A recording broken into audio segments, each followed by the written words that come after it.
Welcome to novelsaudio.com. We hope you have a relaxing and enjoyable time. Stranger Marriage, Chapter 402. Serenity had no recollection of it at all. She only drank 2 bottles of beer. Although she fell asleep afterward, she was not considered drunk. How could she vomit if she was not drunk? Did she vomit because she ate too much last night? Serenity was a little skeptical. However, it was just a drawing anyway, and Zachary had no reason to lie to her. Hence, Serenity dropped the subject. She would heed Liberty's advice and drink less in the future. Do you want to get it back? How can you get it back? Even if you do, it's all mushed up. It's okay, I'll just redraw it. Zachary said apologetically, I didn't know that drawing was so important. I just grabbed it without a second look. Next time, don't put your drawing on the dresser, it's too close to the bed. Okay. Serenity thought to herself, well, this kind of thing can't happen every day. She would not drink every day either. Mr. York, you don't have to feel sorry. It's my fault for not putting it away properly. Don't worry, I'll redraw it. I can buy a real golden hairpin for you as a sample. Serenity quickly declined his offer. No need. I'll just draw the sample again myself. Zachary had no choice but to give up. How could he have suspected that she married him at first sight for his money? Maybe it was because his grandmother kept nagging at him every day, and because Serenity had saved his grandmother, so he thought Serenity was asking for a reward. That was why Zachary had such a prejudice against Serenity in the beginning. He misunderstood her and put his guard up against her. Zachary also signed a damned agreement that he wanted to use to restrain her. Who knew she abided by the agreement, and he was the one being restrained? He thought about how he destroyed the agreement last night and happily ate the breakfast that his wife prepared for him. He instantly felt a burden being lifted from his chest and no longer felt that much pressure. After breakfast, Serenity cleared the dishes while Zachary took the cup of coffee that Serenity made for him and walked out to the balcony. He sat on the swing and drank the coffee leisurely. Although it was instant coffee, Zachary thought it was the best coffee he had ever had. The sun gradually rose. In Wiltspoon, it did not feel cold in November as long as the sun was out. Serenity was still wearing short sleeves during the day. Ladies could also be seen everywhere in skirts and dresses on the street. Serenity rarely wore skirts and dresses. Zachary suddenly yearned to see how she looked in a dress. She must be gorgeous. I thought you went to work. Serenity, who had washed the dishes, came out to admire the flowers like she always did and saw Zachary sitting on the swing chair as he drank the cup of coffee. She smiled. Don't you think I bought the right chair? Yeah, it's nice. Serenity sat down next to him and looked at the flowers on the flower stand. Well, that's only because your balcony is big enough. If it's small, it would have been a waste of space to plant flowers, not to mention a swing chair. Can you get used to drinking this coffee? It's fine as long as it has the same effect.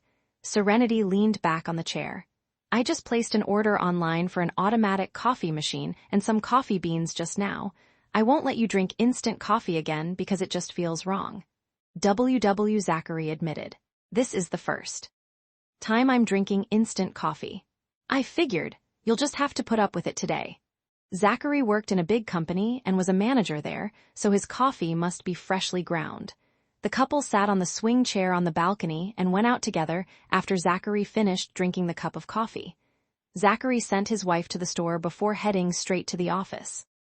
Stranger Marriage, Chapter 403. Josh was waiting for Zachary at the entrance of the office building. His pearly whites welcomed Zachary. I thought you weren't coming to the office today. Josh followed Zachary inside while the bodyguard stopped at the entrance of the office building. If I don't come in and ask you to preside over the meeting, you'll just complain about how much you must have owed me in the past life that you're enslaved by me now. You're quite self-aware and know that you've been enslaving me this whole time, huh? Zachary turned his head to look at him. I'm just providing a stage for you to perform. If I didn't, would you be able to get the attention of your patriarch? The younger generation of the Bucham family was not inferior to the York family. Josh stood out among the Bucham family's younger generation mainly because of his capability, his friendship with Zachary, and his position in the top management of York Corporation. He was the most valued nephew of the Bucham family's patriarch, so he had a very high status within the family. Josh was not interested in becoming the next patriarch and was very close to the patriarchs, so the two of them were like biological brothers. Josh giggled. You're just training me to be your chief of intelligence. It just so happens that I love gossip, and those private affairs you asked me to investigate are all gossip-worthy news. If I'm ever short of money, I can make a fortune by selling one of your personal scoops to Teehee paparazzi. The two men entered the elevator together. Zachary retorted, You'll only be short of money if you transfer all your property to me. Otherwise, you'll never lack money. Although Josh had a thing for gossip and drama, he was reliable and tight-lipped. Otherwise, Zachary would not be able to trust Josh to this extent. Clive Stone tried to poach Josh countless times, but he failed to do so. So many people tried to get Josh drunk so Josh could spill the York family's internal secrets, but they all failed too. You have so much money that you can't possibly spend in your lifetime, yet you still want me to transfer our mine to you? By the way, did you enjoy catching the scandalous pair last night? Since they were the only ones in the elevator, Josh asked about it openly. And why didn't you ask me to help? I was dreaming about it all night. For those who liked gossip, it was incredibly frustrating not to be able to watch the drama unfold. It's at the Stone Group's hotel. You'll just attract unnecessary attention if you go. You might even be in today's headlines. Josh said reluctantly, as if no one will recognize you if you go. I put on makeup. Josh was lost for words. Well, he did not think of that. Was there a fight? Yup. Was it amusing? Zachary glanced at him again. Seeing Josh's eager face, he smiled and said, Yeah, my sister-in-law was really good at acting, and her fighting skills can compare to my Serenity's. Wow, so she's become your Serenity, huh? Josh locked in on the keyword. Otherwise, could she be yours? Josh quickly said, I wouldn't dare make her mine. Your wife is exceptional at fighting. She practiced Kai boxing. Josh sang her praises. Wow, brawn and brains. Zach, you definitely picked up a treasure. Grandma May introduced such a good woman to you only because you're her grandson. Back then, you looked like the Grim Reaper in the office every day when Grandma May nagged you about marrying Serenity. I'm also a capable man, but Grandma May didn't think to introduce such a brawny and brainy girl to me. By the way, does Jasmine know how to fight? Stranger Marriage, Chapter 404. Zachary looked at Josh speechlessly. Josh touched his nose embarrassedly and said, I'm suddenly looking forward to the blind date with Ms. Socks. I'll arrange for you two to meet this Saturday afternoon. You can decide on the location and let me know once you've booked the place. Then I'll get Serenity to inform Ms. Socks. That's the day after tomorrow. Zach, look at me now. Do I look good? Do I have acne on my face? Is my beard too long? The elevator arrived at the top floor. Zachary waited for the elevator door to open and left without Josh, who was like a peacock ready to eat its train of feathers. Josh hurriedly followed in his footsteps. Mr. York. Mr. Bucham? Mr. Chaplin stood up and greeted the two bosses. Both of them nodded in response to Mr. Chaplin's greeting. After entering Zachary's office, Zachary pointed to the door of his lounge and said, I have a mirror in THE lounge, so you can go in and take a look in the mirror. Josh pulled out his chair and sat in front of his desk. He smiled and said, I'm still confident in how I look. Ms. Socks will fall in love with me at first sight. Serenity sees me every day but still hasn't fallen in love with me yet. Jasmine Socks is her best friend, and they have similar preferences and temperaments. 11. Josh said, Don't rain on my parade, you're a lousy matchmaker. You should praise Jasmine like no other. How could I describe her if she's like no other? Josh opened his mouth but could not refute it. After a long while he said, Zachary, you're either mute or sharp-tongued. I really don't know what to do with you. Anyway, send someone to watch Hank Brown and his family, as well as Jessica Yates and hers. He asked my sister-in-law for a divorce. A scumbag will definitely do something before the divorce is finalized. Don't worry, I've always had someone watching them. Then what are you doing sitting here? There's nothing else. Josh felt the news that he received was not enough to satisfy his thirst for gossip. Zachary wanted to pick him up and throw him out the window. Seeing that Zachary stopped talking, Josh said with a smile, Fine, let's talk about work. Would you like a cup of coffee? I just had coffee. Right, you're a married man, so your wife can take care of you. You don't have to worry about dying of hunger or thirst. Josh, who was used to being single, suddenly wanted to marry a woman he liked so he could enjoy the life of a married man too. After the two were done talking shop, Josh left Zachary's office. Zachary looked at the time. He had a meeting scheduled in 10 minutes, so he used this spare time to call Duncan. Duncan laughed heartily on the phone and asked his friend, "Zachary, to what do I owe the pleasure? I need to ask you for a favor. Is it about your sister-in-law? I hired her because of you the day she came for the interview, so everyone is already speculating about our relationship. She was also ostracized by her colleagues in the office. If you want me to take care of her again, I think she'll quit her job because she'll feel excluded." As the CEO of Lewis & Co., Duncan was a well-respected figure in the company and knew everything that Liberty was going through at work. He did not stand up for Liberty again for fear that she would have a harder time in the office. How long is her probation? 3 months. Zachary was lost for words. Stranger Marriage, Chapter 405. That's because she's too fat. I asked her to run 5 laps in the small park in front of the office every day before reporting to work. She's not allowed to start work if she doesn't finish 5 laps. I'm forcing her to lose weight, but it won't be obvious after 1 month. That's why I gave her a 3-month probation. Zachary was speechless again. Duncan was a bit too nosy. He gave Liberty a job and even concerned himself with Liberty's figure. Duncan was truly the best boss in the world. Duncan, give her a month's probation. After she passed her probation, give her a salary increase. If you think she's not worth an increment, I'll fork out the increment every month and give it to you in private. She's only a clerk in the finance department, so no matter how much of an increment you give her, it won't be much. At most, it'll be $1,000, so what's the use of that? $1,000 might be nothing to you, but it's plenty of use to ordinary people. My sister-in-law is about to get divorced, and she wants to fight for her son's custody. A stable job and a stable income will help her gain custody of her son. She used to be a finance manager in Waltham Electronics, so she's certainly capable. She's only a clerk in the finance department now, so it's a demotion for her. It won't be abrupt to give her an increment. After her probation, I'm not short of that sum of money, so you don't need to pay me back. Unlike Josh, Duncan did not like to gossip. He noticed Zachary addressing Liberty as his sister-in-law and was not at all surprised. Liberty was Serenity's sister, and Serenity was Zachary's wife. Thus, Zachary calling Liberty his sister-in-law was not out of the ordinary. Thanks, Duncan. You don't need to thank me. Liberty is now my employee, so it's only right that I pay her salary. Is she getting a divorce? Her husband cheated on her. Duncan said unsurprisingly, I met her twice before while she was walking on the street with her son. The second time I met her, she bought so many things, but her husband didn't come to pick her up. I knew at that moment there was something wrong with her husband.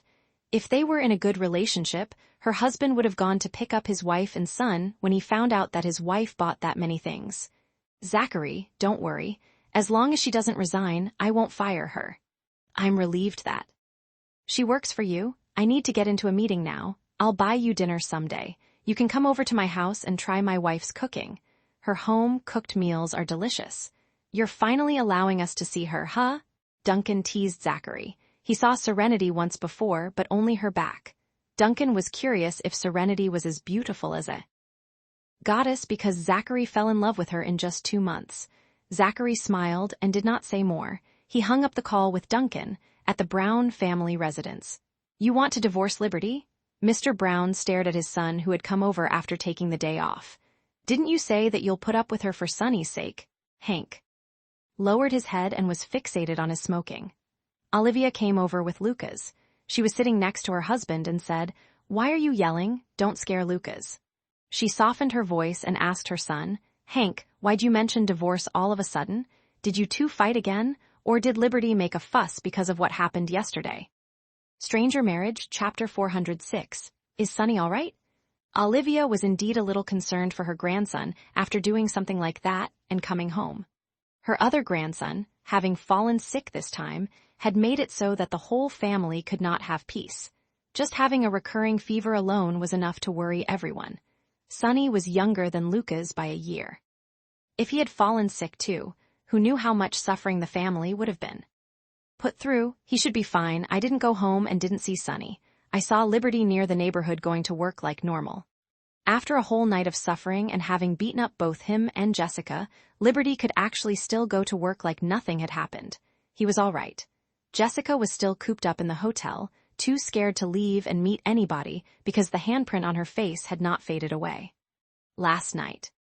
After Liberty and her sister left, Jessica hugged him and cried for a very long time, saying it was all his fault she had to suffer such humiliation and making him feel pity for her. This strengthened his will to divorce Liberty. That's good, I don't have to worry then. I don't feel so good having done something like that either. No matter what, Sonny's still my biological grandson. It's that mother of his that's cruel. He's still so young.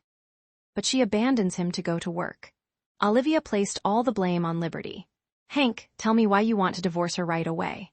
Hank took 2 puffs of his cigarette, then raised his head to look at his parents. He said, feeling a little embarrassed, Jessica and I stayed the night at a hotel last night. Liberty called me, and because Jessica thought Liberty had something urgent to tell me about, she took the call on my behalf. Liberty actually found the hotel. She brought her sister along and the 2 of them blocked me and Jessica on our way out. We fought very fiercely, and Liberty hit Jessica really badly. Until now, she doesn't dare leave the hotel and meet anyone. Mom, I don't want to be with Liberty anymore. I can't do it even just for another day. I want to divorce her. Hank's parents were speechless. Mr. Brown suddenly stood up and swung his fist at Hank. Hank didn't expect his father would hit him, and he so squarely met the fist head on. Old man, what are you doing? Olivia hurriedly set Lucas down and got up to pull her husband away. She stopped him from continuing and explained, last time, Hank already said that he no longer loved Liberty and just hadn't brought up the idea of divorce for Sonny's sake. With her in that state, Liberty's no longer a match for Hank either. Am I wrong in disciplining him for turning his back on his family? Mr. Brown added angrily, what will happen to Sonny if they divorce now? Sonny's our darling grandson. That punch he gave his son was not out of blame for Hank having had an affair, turning his back on his family, and betraying his marriage. Instead, he was angry that his son had been so impatient and had not been considerate of his grandson. Sonny will definitely fall to me. That's my son. Liberty isn't capable of raising our son anyway. Dad, don't worry, I won't let you lose your grandson. When the time comes, if you guys don't want to live with me, I'll send Sonny over. You guys are raising Lucas anyway, so raising Sonny will be the same, and the cousins will have each other for company. Once Sonny can start kindergarten, he can go with Lucas. Dad, Mom, said all of worries you're down. Liberty definitely can't get custody of Sonny. Even if Liberty had a job now, she had only started working for a few days. She had not even gotten her first paycheck. How could she measure up to him? He had already asked someone to help him go to Lewis & Co. to find out what Liberty's position was and think of a way to get her colleagues on his side to help him punish her. By her making a mistake at work and getting fired. Although Serenity would help her sister, Serenity's earnings could not help Liberty fight for Sonny's custody. Hank was not concerned at all that Sonny's custody would end up in Liberty's hands. Even if he did not have the time nor the thoughtfulness to be involved in his son's care, he would much rather send him to his old home for his parents to raise than let Liberty take him. Stranger Marriage, Chapter 407. Hank's parents saw that their son was adamant about divorcing his wife. He had already done all sorts of things with Jessica before getting caught by Liberty. With Liberty's character, there was no way she would just take that lying down. Olivia said, Hank, after you married Liberty, it was all you going to work and earning money. She had no income at all. If you divorce her, you should ask her to pack her clothes and leave immediately after settling the divorce proceedings at the city hall. Don't allow her to take anything else. Since the divorce was set in stone, they would attempt to reduce the losses brought about by it. Mom, you don't want me to let her take anything else? That's not possible. She'll only leave with nothing if she herself doesn't want anything. After we married, she didn't work, but my income will be considered both our shared assets. The moment she initiates the divorce proceedings, I'll have to give her half. Although I've been paying for the house and the loan after we got married with my income, she has a right to it because my income is considered a post-marriage asset.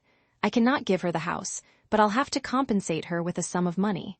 I've done the calculation and I don't have to give much. And she paid for the renovations, which she's told me before that if we divorce, I have to return the money used for renovations to her.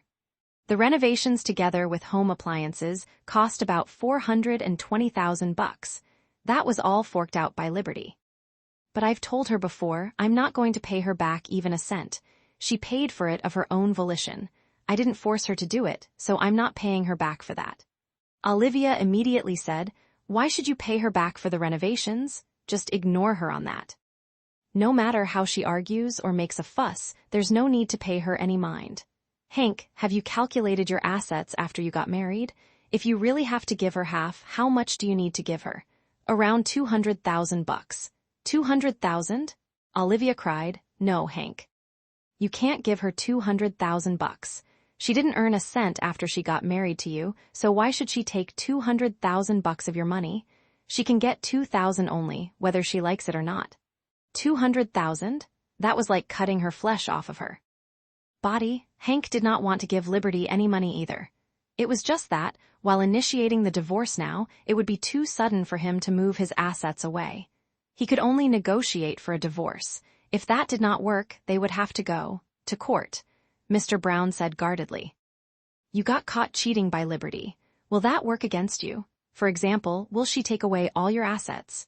Hank said without shame, Dad, there are tons of men who have had affairs. How many of them really lost all their assets?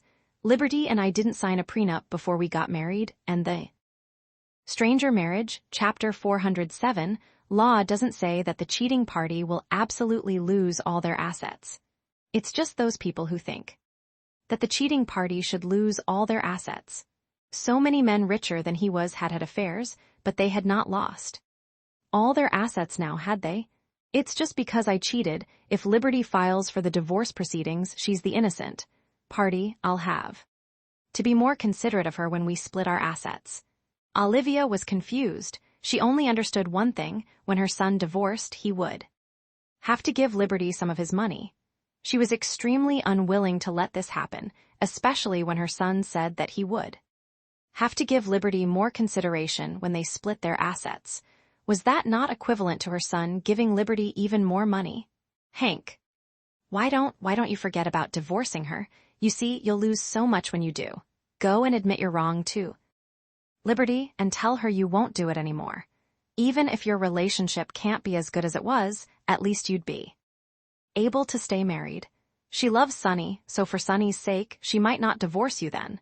So many women, after marrying, ended up having husbands who had affairs, but endured it because of their children. Olivia felt that Liberty too would endure it for Sonny. Stranger Marriage, Chapter 408, tell her that you won't go halves on everything anymore and give her a little more allowance in the future, so don't get divorced. You and Jessica should do your best not to let her see you two together. Mom, I want to divorce her. Hank was insistent. Jessica has never been married before and she's dating me. I have to take responsibility for her. I don't want Jessica to suffer any more grievances. Olivia said unkindly, was Liberty a beautiful maiden too before she married you? I don't see you taking responsibility for her to the end. And now you're making her suffer for another woman? Mom, whose side are you on? Olivia pursed her lips. Jessica was very good at buttering them up and making them like her, but Olivia felt that when it came down to it, Liberty was better at facing life than Jessica was. Liberty had gone through hardships and had tenacity. Jessica, on the other hand, was the youngest in her family, was coddled by her parents and her older brother, and had never gone through much hardship in her life. A woman like that would be with him through the thin, but not necessarily through the thick. I told Liberty that we should take these 2 days for us both to calm down. The day after tomorrow, I'll go talk to her about getting divorced. We'll discuss the terms first. If we can't come to an agreement, she can sue me then. Either way, this marriage must end. I started hating her a long time ago. Hank now seemed like he was possessed, insisting on getting divorced. Although he said he would give Liberty some money, that was but a fraction of his assets. The sum of money he had saved under his father's name, now that was the biggest portion of them. There were more than $1 million there. Liberty had no clue about that, and even if she guessed of its existence, she had no proof and could not nail him for doing that. Hank's parents looked at each other. Finally, Mr. Brown said, "Since you've made your decision, your mother and I can't say anything either. Just make sure you apologize to Liberty properly and negotiate the terms of the divorce. Other than giving her a bit of money, don't give her anything else. And see if you can talk her down the sum of money a little. Is 10 or 20,000 all right? 200,000 is just too much." That's right. She didn't even earn a cent after she got married, but she wants to take $200,000 with her when she leaves. She's basically hitting the jackpot. Just get married to a few more men and get divorced a few more times. Wouldn't she become a rich woman then? Hank, you have to stand your ground. Give her $20,000 at most. You don't have to fight her. Over this, Mom will do it. I'm already old and I'm not afraid of being embarrassed. I'll fight her to the bitter end, and I definitely won't let her take so much of your money. I don't believe she'll dare to hit back at me. Olivia resolved to be an unreasonable, savage shrew of a mother, in law, and was determined not to let Liberty take her son's $200,000. $200,000 could build you a 2-story house in the countryside. Now, materials are costly. If this was back then, $200,000 could not only build you the house, it could pay for all the fixtures as well. Hank sighed. We'll see what terms Liberty puts forward when we discuss it the day after tomorrow. Olivia hummed, thought about it, and said, what about Sonny? Why don't we bring Sonny back here for now? I heard that when kids are too young, they'll generally award the rights to the mother, as long as the mother has the ability to support the kid. Sonny's only a little over 2 years old, and it's always been Liberty and her sister who's looked after him. The court might really give Sonny's custody to Liberty. When the court made its decision, it would not take into consideration that Sonny was the only paternal grandson the Browns had. Only the child's best interest would be taken into consideration. HATIMA, if the custody falls to you and Sonny comes to stay with us, we'll be able to cultivate the bond. If the custody falls to Liberty and Sonny's here with us, we can just insist on not giving Sonny back. What can Liberty do then? Sonny is my grandson. Mr. Brown also was more concerned about the issue of his grandson than other divorce matters. He said to his son, Hank, your mother's right. First, bring Sonny to stay with us as soon as possible. Your mother and I will take care of him for now. Stranger Marriage, Chapter 409, Mr. Brown continued to say, it's fine even if you give a little more money to Liberty. We shouldn't be too unrelenting and should leave a way out for ourselves. Then we'll be able to meet amiably in the future, but Sonny must return to us. Sonny was a Brown, after all. Dad, I guarantee you that I'll definitely get custody of Sonny. Before the two of you are divorced, I don't believe your guarantee. It's better if you get Sonny to come and stay with us and let your mother and I take care of him. I'll only stop worrying then. Hank said helplessly, Dad, you and Mom have never taken care of Sonny. If I bring him over and he can't get used to it and makes a fuss, what then? Olivia rallied. That's exactly why we have to take him in now to nurture the bond. In the future, when you get married again. Will that Yates woman be willing to take care of him? Sonny will definitely end up with your dad, and we're his biological grandparents after all. How many kind stepmothers are there out there? And anyway, you and that Yates woman are both still young. You'll very quickly have your own kid between the two of you. Sonny wasn't born by the Yates woman. She definitely won't treat Sonny well. Never having taken care of Sonny before was one thing. But Hank's parents were still more concerned about their grandson being abused by his future stepmother. In recent years, there had been a lot of news about stepmothers abusing kids born by the husband's previous wife. Some had only been a few years old when the stepmothers abused them to death. Once there was a stepmother, there would be a stepchild.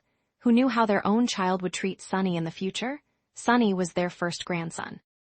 Hank's parents viewed him with great importance. Your father and I have some retirement funds, and we're not too old yet. As long as our bodies are healthy, we can still raise Sonny. In the future, you'll only need to pay for his living expenses and his school fees. Hank thought for a moment and said, Fine, I'll go home tonight and bring Sonny over tomorrow for you guys to take care of him. Hank's parents only then felt relieved when he agreed. Serenity and her sister knew early on that the Browns would put up a fight when it came to a divorce. Serenity slept for almost half the day at the shop to recover her mental strength. It was already past 11 when she woke up. Seeing Jasmine play with Sonny and Sonny laughing uncontrollably, Serenity felt a little sad in her heart. Once her sister were to go through with the divorce, Sonny would no longer have a complete family. Divorce, no matter who it came to, whether adult or child, was a form of harm. 1-2, you're up, Jasmine said as she smiled. If you're still sleepy, you can sleep for a little while longer. Once Mrs. Lane's done making lunch, I'll wake you up to eat. I feel much better already after sleeping for half a day. Sonny walked over. Aunt Swir.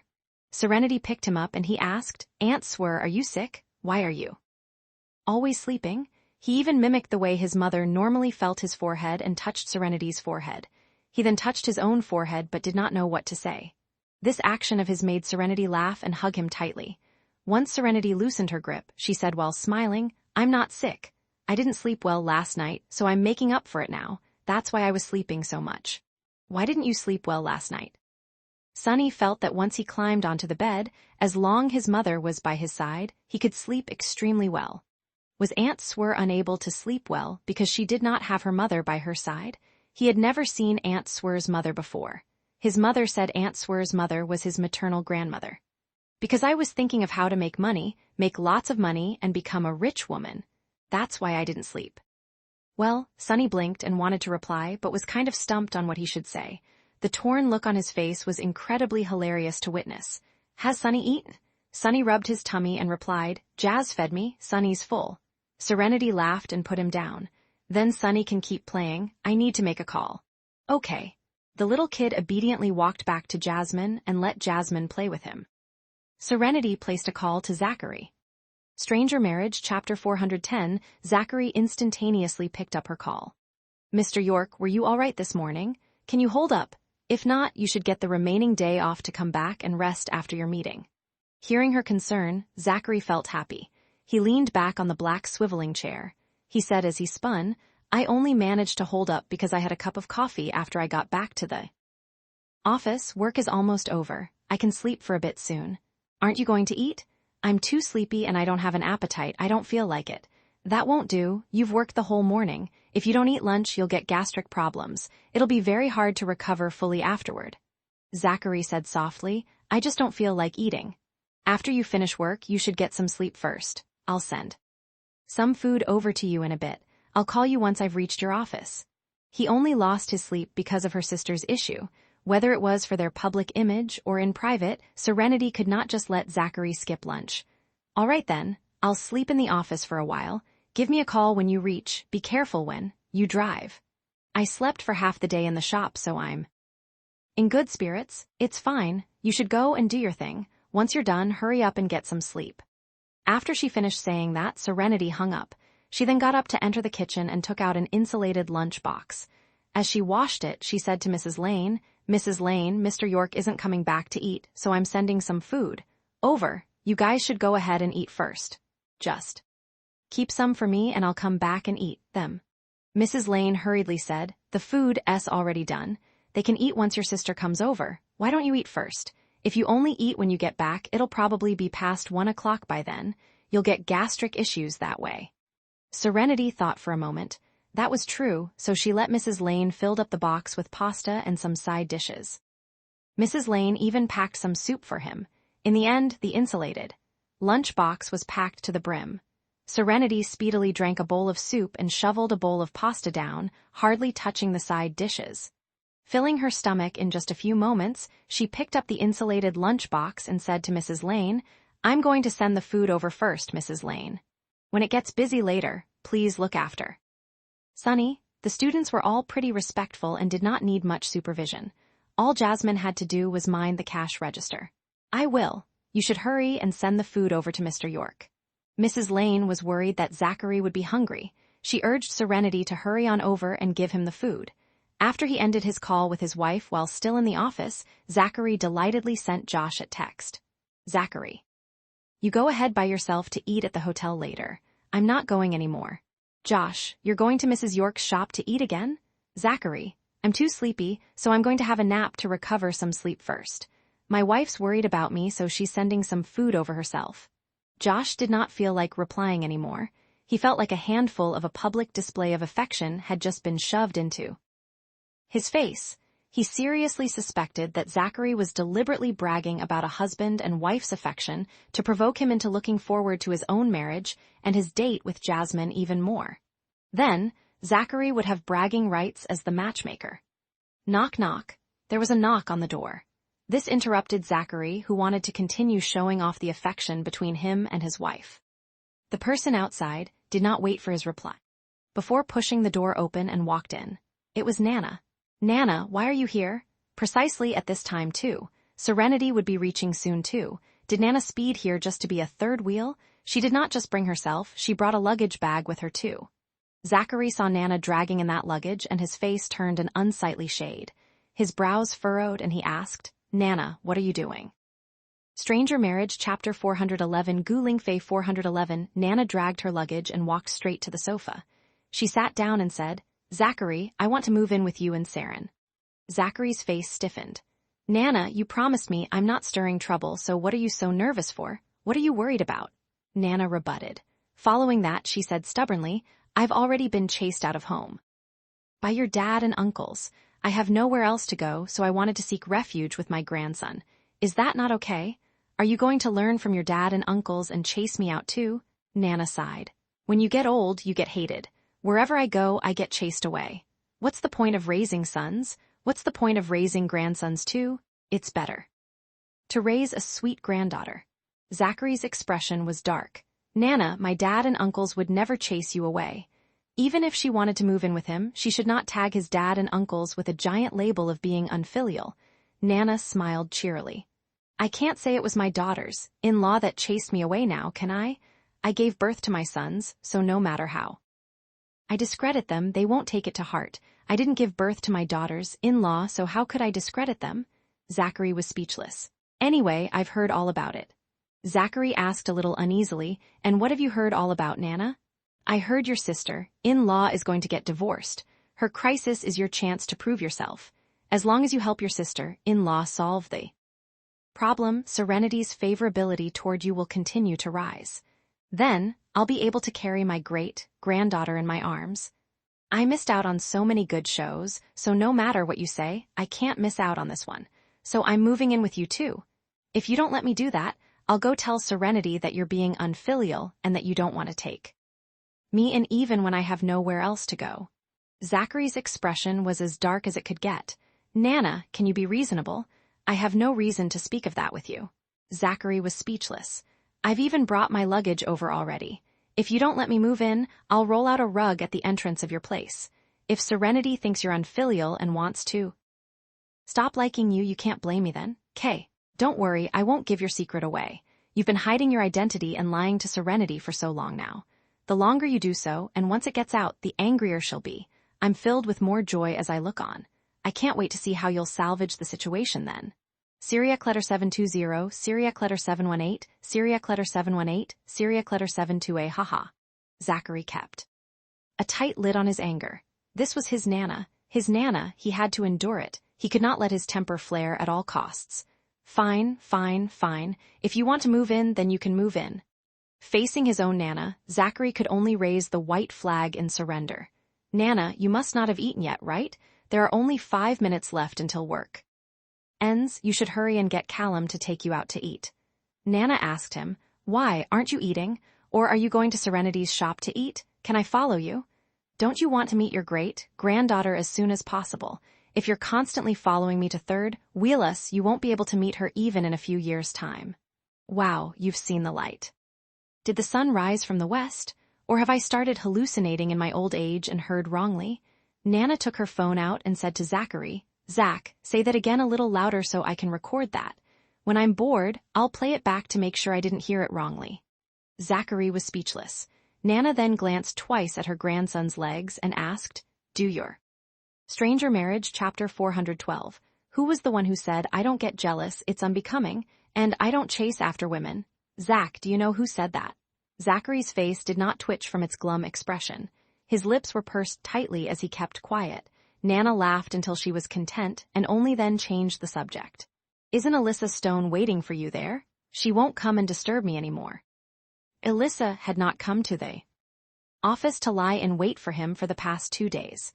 She had once told Serenity that as long as Zachary already had a girlfriend or was married, she would definitely stop bothering him. That made Zachary's impression of her increase in favorability by 2 points. The unruly young lady was indeed much better than many others just by not trying to break apart a marriage in the pursuit of true love. "Has she found out about you and Serenity?" "Nope, I just showed my left hand off and she backed off." Nana harumphed. "What do you think your left hand is? If she backed off just after you showed off your left hand, what exactly did you do?" Zachary silently took out the gold ring he kept with himself at all times, put it on his left hand's ring finger, and waved it at Nana. Nana was speechless. Nana, I'll get Callum to take you to lunch and take your luggage with you. Once you're done eating, get Callum to drop you off at Serenity's shop. Just as Nana was about to reply, Zachary added, Nana, Callum's not young anymore too. Stop scrutinizing me only. No matter how you see it, I'm married. I have a wife. Callum's still single, so shouldn't you shift your target? Just so Callum can't keep saying you have a favorite. Nana pursed her lips. That's because I don't have a suitable candidate in mind. Once I find some, not a single one of those cousins of yours will be able to escape. You don't have to call Callum to your office. I'll go find him myself, Nana added as she stood up and left, dragging her luggage away. Zachary still notified Callum regardless to get Callum to pick up Nana. When Callum saw Nana dragging her luggage bag behind her, he was stunned for a moment, and asked in confusion, Nana, what are you doing? Are you going on holiday? I want to move in with your cousin and his wife. Callum was not an idiot and understood the situation in an instant. He laughed and said, Nana, can you ask him if I can move in with him too? His place is so small. How could it fit you too? I can sleep on the sofa or something.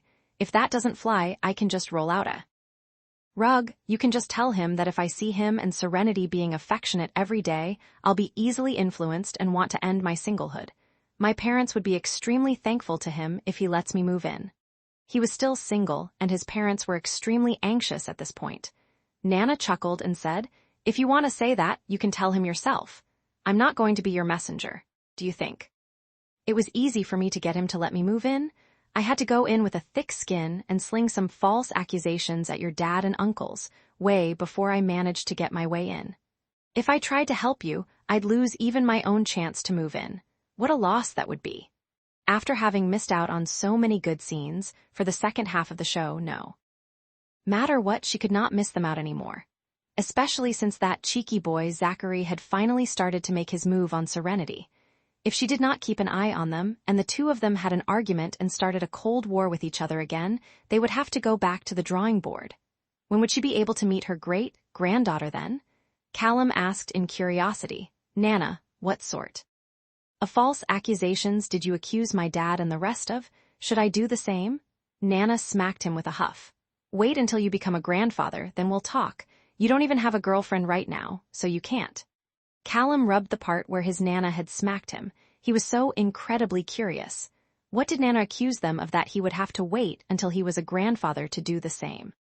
Stranger Marriage, Chapter 413, I've already eaten. Serenity answered without hesitation, then thought for a second before saying, why don't I accompany you as you eat? Once you're done eating, I'll go back. A light sparked in Zachary's eyes. Let's go to my office then. Serenity glanced once more at the crowd of people in black and tentatively asked, I'm not an employee of your company. Can I enter just like that? It's fine since I'm bringing you in. He reached his hand out to Serenity, and after a moment of hesitation, she put her hand in his. As he held her hand, a hint of a smile appeared on Zachary's face that escaped Serenity's notice. With one hand carrying the insulated lunchbox Serenity had personally sent over and the other holding her hand, he led Serenity into the building under everyone's astonished and speculative gazes. Mr. York. Mr. York. Everyone who saw Zachary would greet him respectfully. They would also smile and nod at Serenity, but they greeted her bearing a sense of wonder and speculation of her identity. Someone who could be led in by the hand by the Mr. York definitely had to be the liked person he speaking of which, when did he get a girlfriend? His ability to keep a secret was amazing. If they had not seen it by chance today, they would not even dare believe that even Mr. York could have a girlfriend. No wonder Ms. Stone had stopped coming by to lie in wait for Mr. York, as she must have found out that Mr. York had a partner already. Although Ms. Stone was a little headstrong and unruly, she was from a rich family, after all. She had her pride.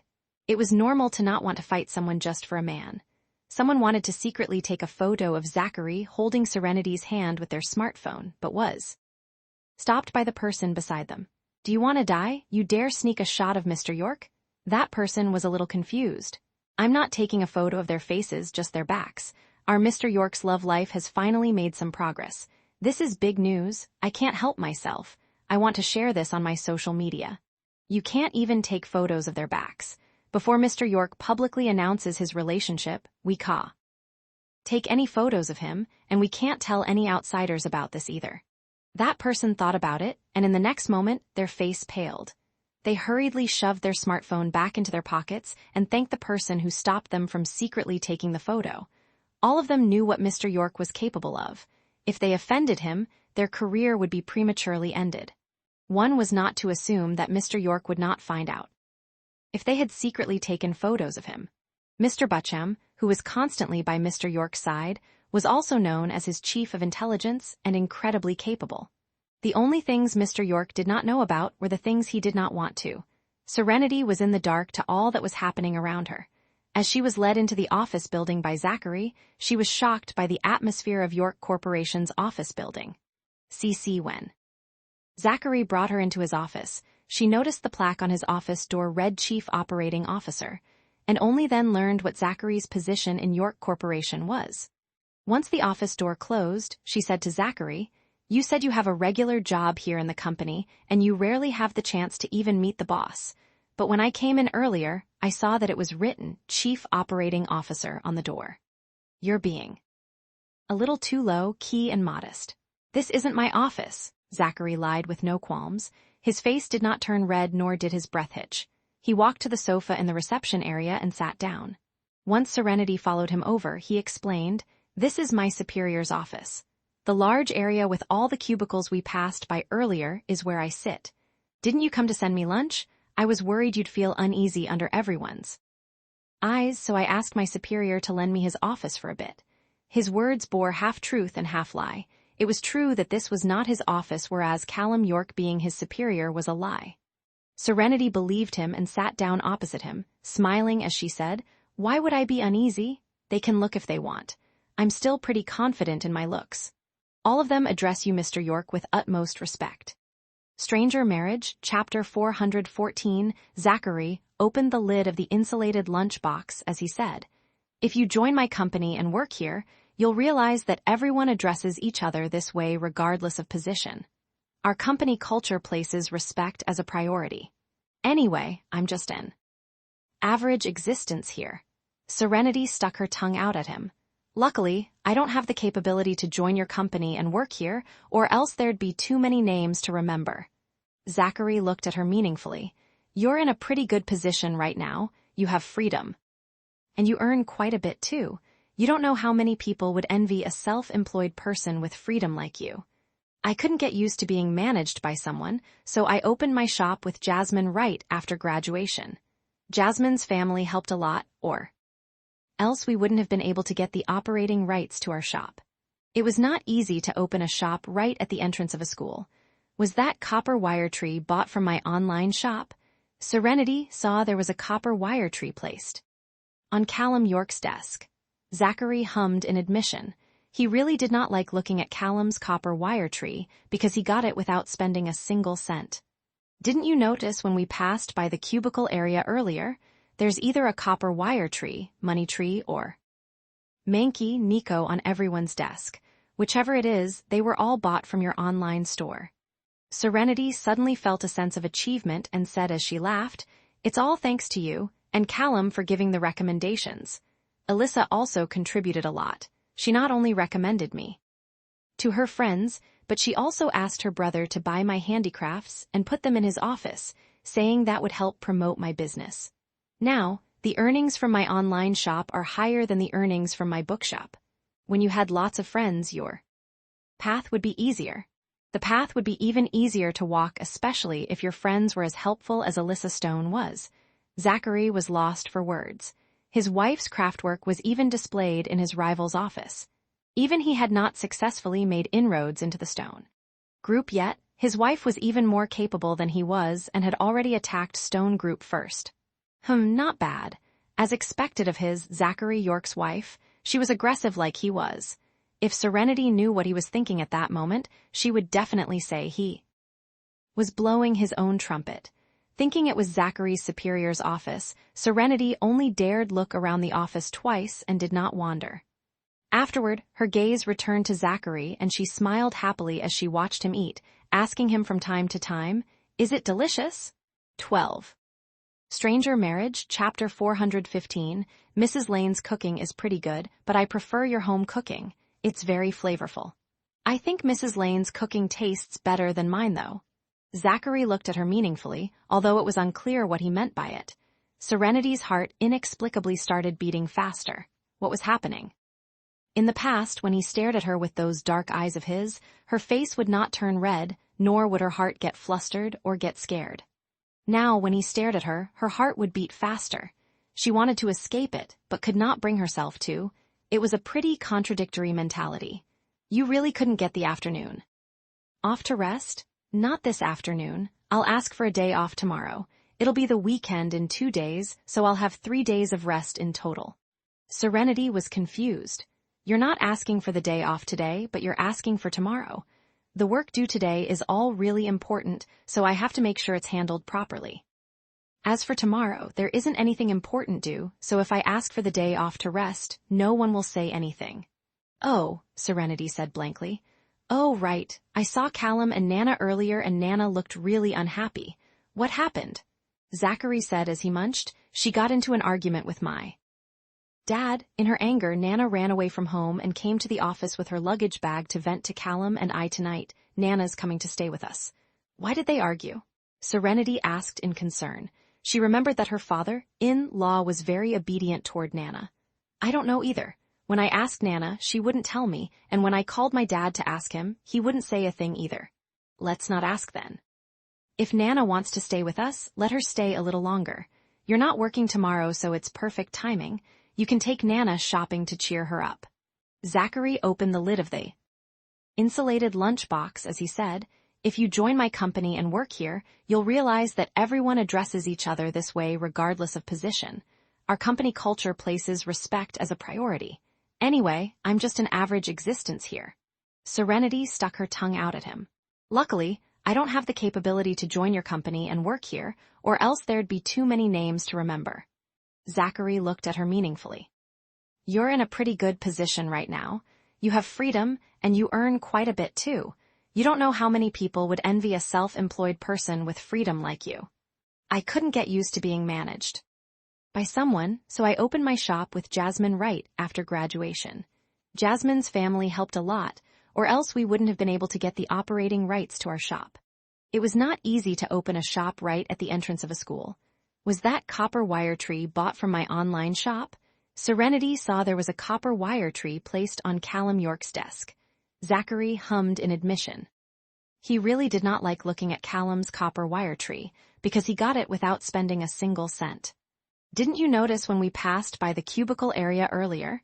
There's either a copper wire tree, money tree, or Mankey, Nico on everyone's desk. Whichever it is, they were all bought from your online store. Serenity suddenly felt a sense of achievement and said as she laughed, it's all thanks to you, and Callum for giving the recommendations. Alyssa also contributed a lot. She not only recommended me to her friends, but she also asked her brother to buy my handicrafts and put them in his office, saying that would help promote my business. Now, the earnings from my online shop are higher than the earnings from my bookshop. When you had lots of friends, your path would be easier. The path would be even easier to walk, especially if your friends were as helpful as Alyssa Stone was. Zachary was lost for words. His wife's craftwork was even displayed in his rival's office. Even he had not successfully made inroads into the Stone Group yet. His wife was even more capable than he was and had already attacked Stone Group first. Not bad. As expected of his, Zachary York's wife, she was aggressive like he was. If Serenity knew what he was thinking at that moment, she would definitely say he was blowing his own trumpet. Thinking it was Zachary's superior's office, Serenity only dared look around the office twice and did not wander. Afterward, her gaze returned to Zachary, and she smiled happily as she watched him eat, asking him from time to time, is it delicious? Mrs. Lane's cooking is pretty good, but I prefer your home cooking. It's very flavorful. I think Mrs. Lane's cooking tastes better than mine, though. Zachary looked at her meaningfully, although it was unclear what he meant by it. Serenity's heart inexplicably started beating faster. What was happening? In the past, when he stared at her with those dark eyes of his, her face would not turn red, nor would her heart get flustered or get scared. Now, when he stared at her, her heart would beat faster. She wanted to escape it, but could not bring herself to. It was a pretty contradictory mentality. You really couldn't get the afternoon off to rest? Not this afternoon. I'll ask for a day off tomorrow. It'll be the weekend in 2 days, so I'll have 3 days of rest in total. Serenity was confused. You're not asking for the day off today, but you're asking for tomorrow. The work due today is all really important, so I have to make sure it's handled properly. As for tomorrow, there isn't anything important due, so if I ask for the day off to rest, no one will say anything. Oh, Serenity said blankly. Oh, right, I saw Callum and Nana earlier and Nana looked really unhappy. What happened? Zachary said as he munched. She got into an argument with my dad. In her anger, Nana ran away from home and came to the office with her luggage bag to vent to Callum and I tonight. Nana's coming to stay with us. Why did they argue? Serenity asked in concern. She remembered that her father-in-law was very obedient toward Nana. I don't know either. When I asked Nana, she wouldn't tell me, and when I called my dad to ask him, he wouldn't say a thing either. Let's not ask then. If Nana wants to stay with us, let her stay a little longer. You're not working tomorrow, so it's perfect timing. You can take Nana shopping to cheer her up. Stranger Marriage, Chapter 416. It won't make Nana any happier if it's just her and me. Nana moans that I'm not much of a talker. She prefers you. Serenity nonchalantly said, we can take Nana for a vacation together. Having got what he wanted, Zachary responded, sure. There's a resort in the western suburb. I'll take you and Nana there tomorrow for some fresh air, he added. Liberty and Hank would begin the divorce proceedings the day after tomorrow, so as Liberty's side of the family, they must be there to have her back. Hence, why Zachary only had a day to have a date with his wife. The resort was one of the Yorks' many estates, but it was a profit-making business that was open to the public. There was always a high influx of vacationers, there for a getaway every year. I heard the place is beautiful and fun. I've never been there, I wonder what it's like. Serenity whipped out her phone to search for pictures of the resort. After looking at the pictures, she began to look forward to tomorrow. Mr. York, who apparently had no appetite to eat alone, gobbled up Serenity's packed lunch in mere minutes. He wanted to wash the food container when Serenity stopped him. I'll do it. You've been working all morning. Get some rest. Your boss' office is cozy. Lie down for a bit on his sofa. It's better than crouching over your desk. Her thoughtfulness gave Zachary warm tingles. Feeling tired, Zachary slumped against the sofa and fell asleep while Serenity cleaned the lunchbox. Serenity returned to find Zachary asleep. Treading softly, she made her way toward him and quietly studied his sleeping face. The attractive man was still a heartthrob even when he was asleep. Serenity put down the lunchbox and sat next to him to watch him sleep. This man was haughty and callous, refusing to waste his breath on her. When they first signed away their single lives, Zachary somehow started acting nice to her and sharing conversations as time went by. Trust slowly built between them. It was said that spending time together was the recipe for bonding. Serenity believed in that. She and Zachary might not have a super affectionate relationship, but things were a lot better than when they first started off. At least now, he would care for her while she would show him concern. Since he was in dreamland, Serenity extended her arm to caress his face while mumbling under her breath, I remember the first time I touched your face. Your reaction as if I was a pervert was to die for. Now I can feel you up however I want. Teehee. Bye. The chuckle, she appeared pretty smug. Zachary would challenge Serenity to slide her hand a little more downward if she had the balls. However, that was only if he was conscious. Serenity's retort would probably be that she had no balls since she was a girl. Zachary. Serenity leaned forward against his ear, breathing a murmur, we're getting along just fine now. How about we consider being like this forever and not go down the divorce route? Alas, Zachary was too far off in slumberland to hear her. Otherwise, he would be over the moon. Had he known she had these thoughts, Zachary would not have sneaked around and stolen the contract to get rid of the evidence. I'll leave it until the end of the contract term. Serenity believed they had not spent enough time to make a lifelong commitment to each other. The written contract, it dawned on Serenity where she placed the document. The contract made no difference to Serenity as it was a marriage of convenience from the start. Thus, she did not put away the paperwork. If she remembered correctly, Serenity left it on her dressing table. Stranger Marriage, Chapter 417. Nevertheless, the piece of paper was not on her dressing table anymore. She seemed to have drawn something on the back of the contract. Yikes! Serenity glared at the sleeping man. Zachary did not just unwittingly destroy her drawing, but also the agreement between them. No, hers may be gone, but the contract in his hand must be locked away somewhere safe.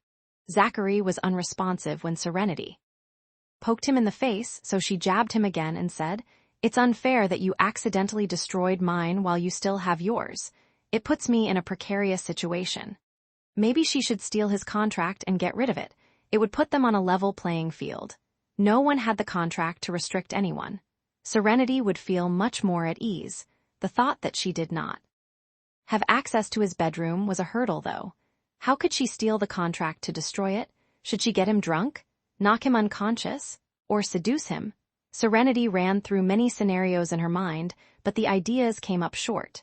She should wait for an opportunity to arise. She thought she would have to wait a long time before she had the chance to sneak into Zachary's room, but to her surprise, the opportunity fell right on her lap that night. Nana dropped in unexpectedly. Grandma May had dinner with Callum at the hotel and stayed there to rest a bit before heading to Serenity's shop. She then called Callum to pick her up past 9 o'clock to drive her to Brinfield. The old lady dragged her luggage and stood outside Zachary's door at 10 o'clock. She doorbell. "Who is it?" "Coming," Mrs. Lane uttered as she headed over to open the door. Seeing that it was the old lady on the other side, Mrs. Lane was shocked. "Old Mrs. York, what brings you here? Are Zachary and Serenity around?" "They're not back yet, but on their way home. I was the first one home." Liberty would pick Sonny up after work every evening, so Mrs. Lane did not have to stay at the shop. Rang the Mrs. Lane helped Grandma May with the luggage as they entered the house. "Old Mrs. York, what's this?" "I'm staying here from now on. Cecilia, don't address me formally when Serenity is around." "How did Zach introduce you to Serenity?" Mrs. Lane closed the door and answered as she brought the old lady into the house. "Mr. Zachary said I was Rowan's nanny. We can be old friends, just watch what you call me." Mrs. Lane replied with a smile, "I will. Please sit, old Mrs. York. I'll pour you a glass of water." "Sure." Instead of sitting down, Grandma May wandered around the house and stopped before Zachary's room. She turned the doorknob to find the door was locked. She murmured something to herself, but Mrs. Lane could not catch it. Making her way back to the sofa, Grandma May asked, "Are they still sleeping in separate rooms?" "Yes, Mr. Zachary's room is always locked in case the missus sneaks in." "That be asterisk starred." Grandma May cussed. It was no wonder Serenity said she could not even jump him and strip him naked if she tried. No one could with that stuck-up attitude of his.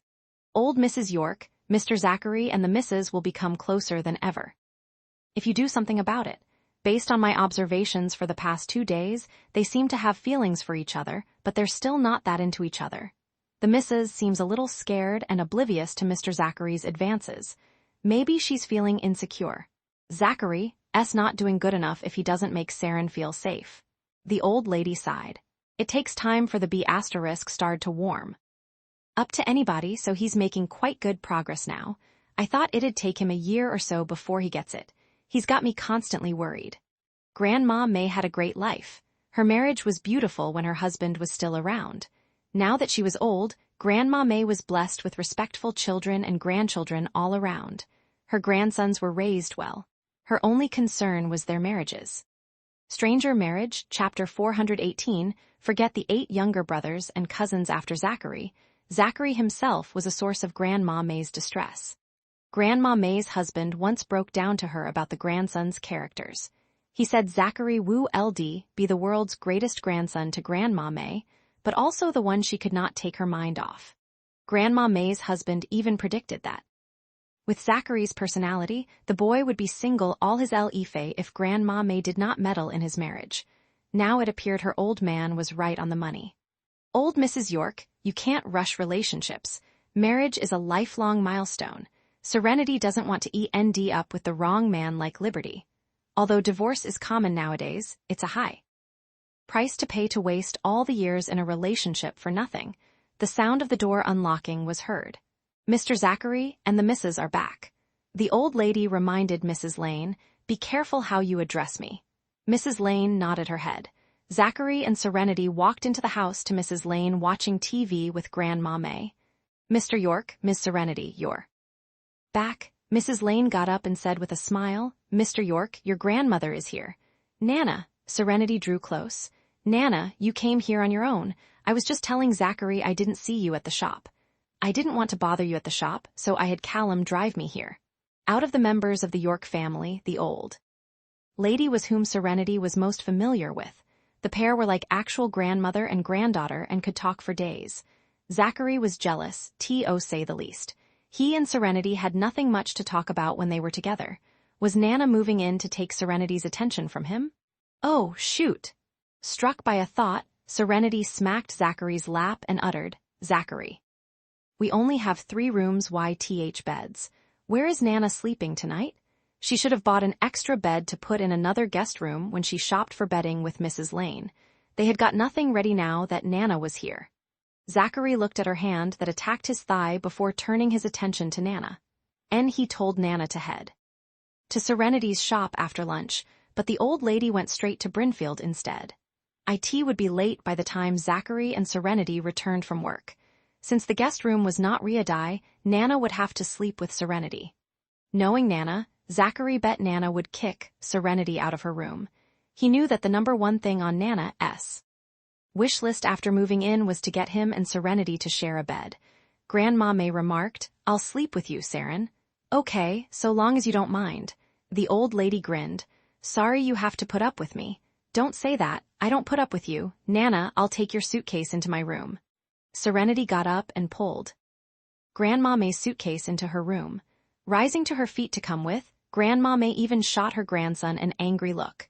Zachary got the hint. Zachary remained quiet as his facial muscles stiffened.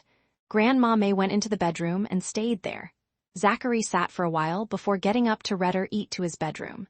Mrs. Lane was the last to leave. For bed, she went into her room and locked the door behind her so that Mrs. would not be able to get into her bed in the middle of the night. Zachary, on the other hand, locked his bedroom door and took a few steps before stopping. After Debati NG to himself with furrowed brows, Zachary turned around and unlocked the door. Stranger Marriage, Chapter 419. Back in Serenity's room, Serenity was unpacking for Grandma May. The old lady even brought along her mug for drinking water. Did something happen, Nana? Why did you move out of your place? Sigh, let's not go there. My children and grandchildren put me under stress. It's a thankless job just worrying about them. I'm going to leave them alone and stay with you for a while. At least, they'll be out of my hair. Serenity put away Grandma May's things before going into the bathroom to draw her a bath. Nana, I ran the bath for you. You can have a nice hot bath. Okay. The old lady quickly grabbed a set of pajamas and went into the bathroom. That's why I want a daughter or granddaughter. Girls are so thoughtful. See, Zachary didn't even show me any concern since I arrived at the house. Saren, you always have my best interest at heart. Serenity replied with a smile. Nana, you told me Zachary was attentive and caring when you first fixed us up. Your kids and grandchildren need to live their own lives. You can't baby them forever. You should be enjoying your retired life and stop worrying so much about them. The way she saw it, Grandma May's sons and daughters-in-law were most dutiful. I want to, but I can't. Did I mention Zach is caring and attentive? Did you feel that from him? Was I right? Serenity grinned without saying a word.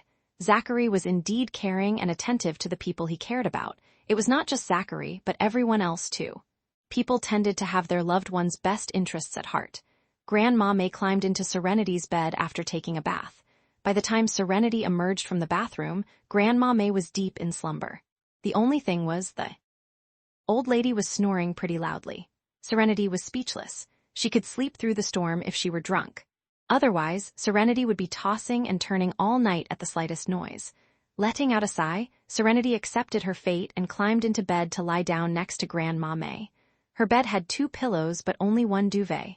Not only was Grandma May snoring, but she also hogged the duvet. She rolled away along with most of her duvet to one side, leaving Serenity with a small corner of it.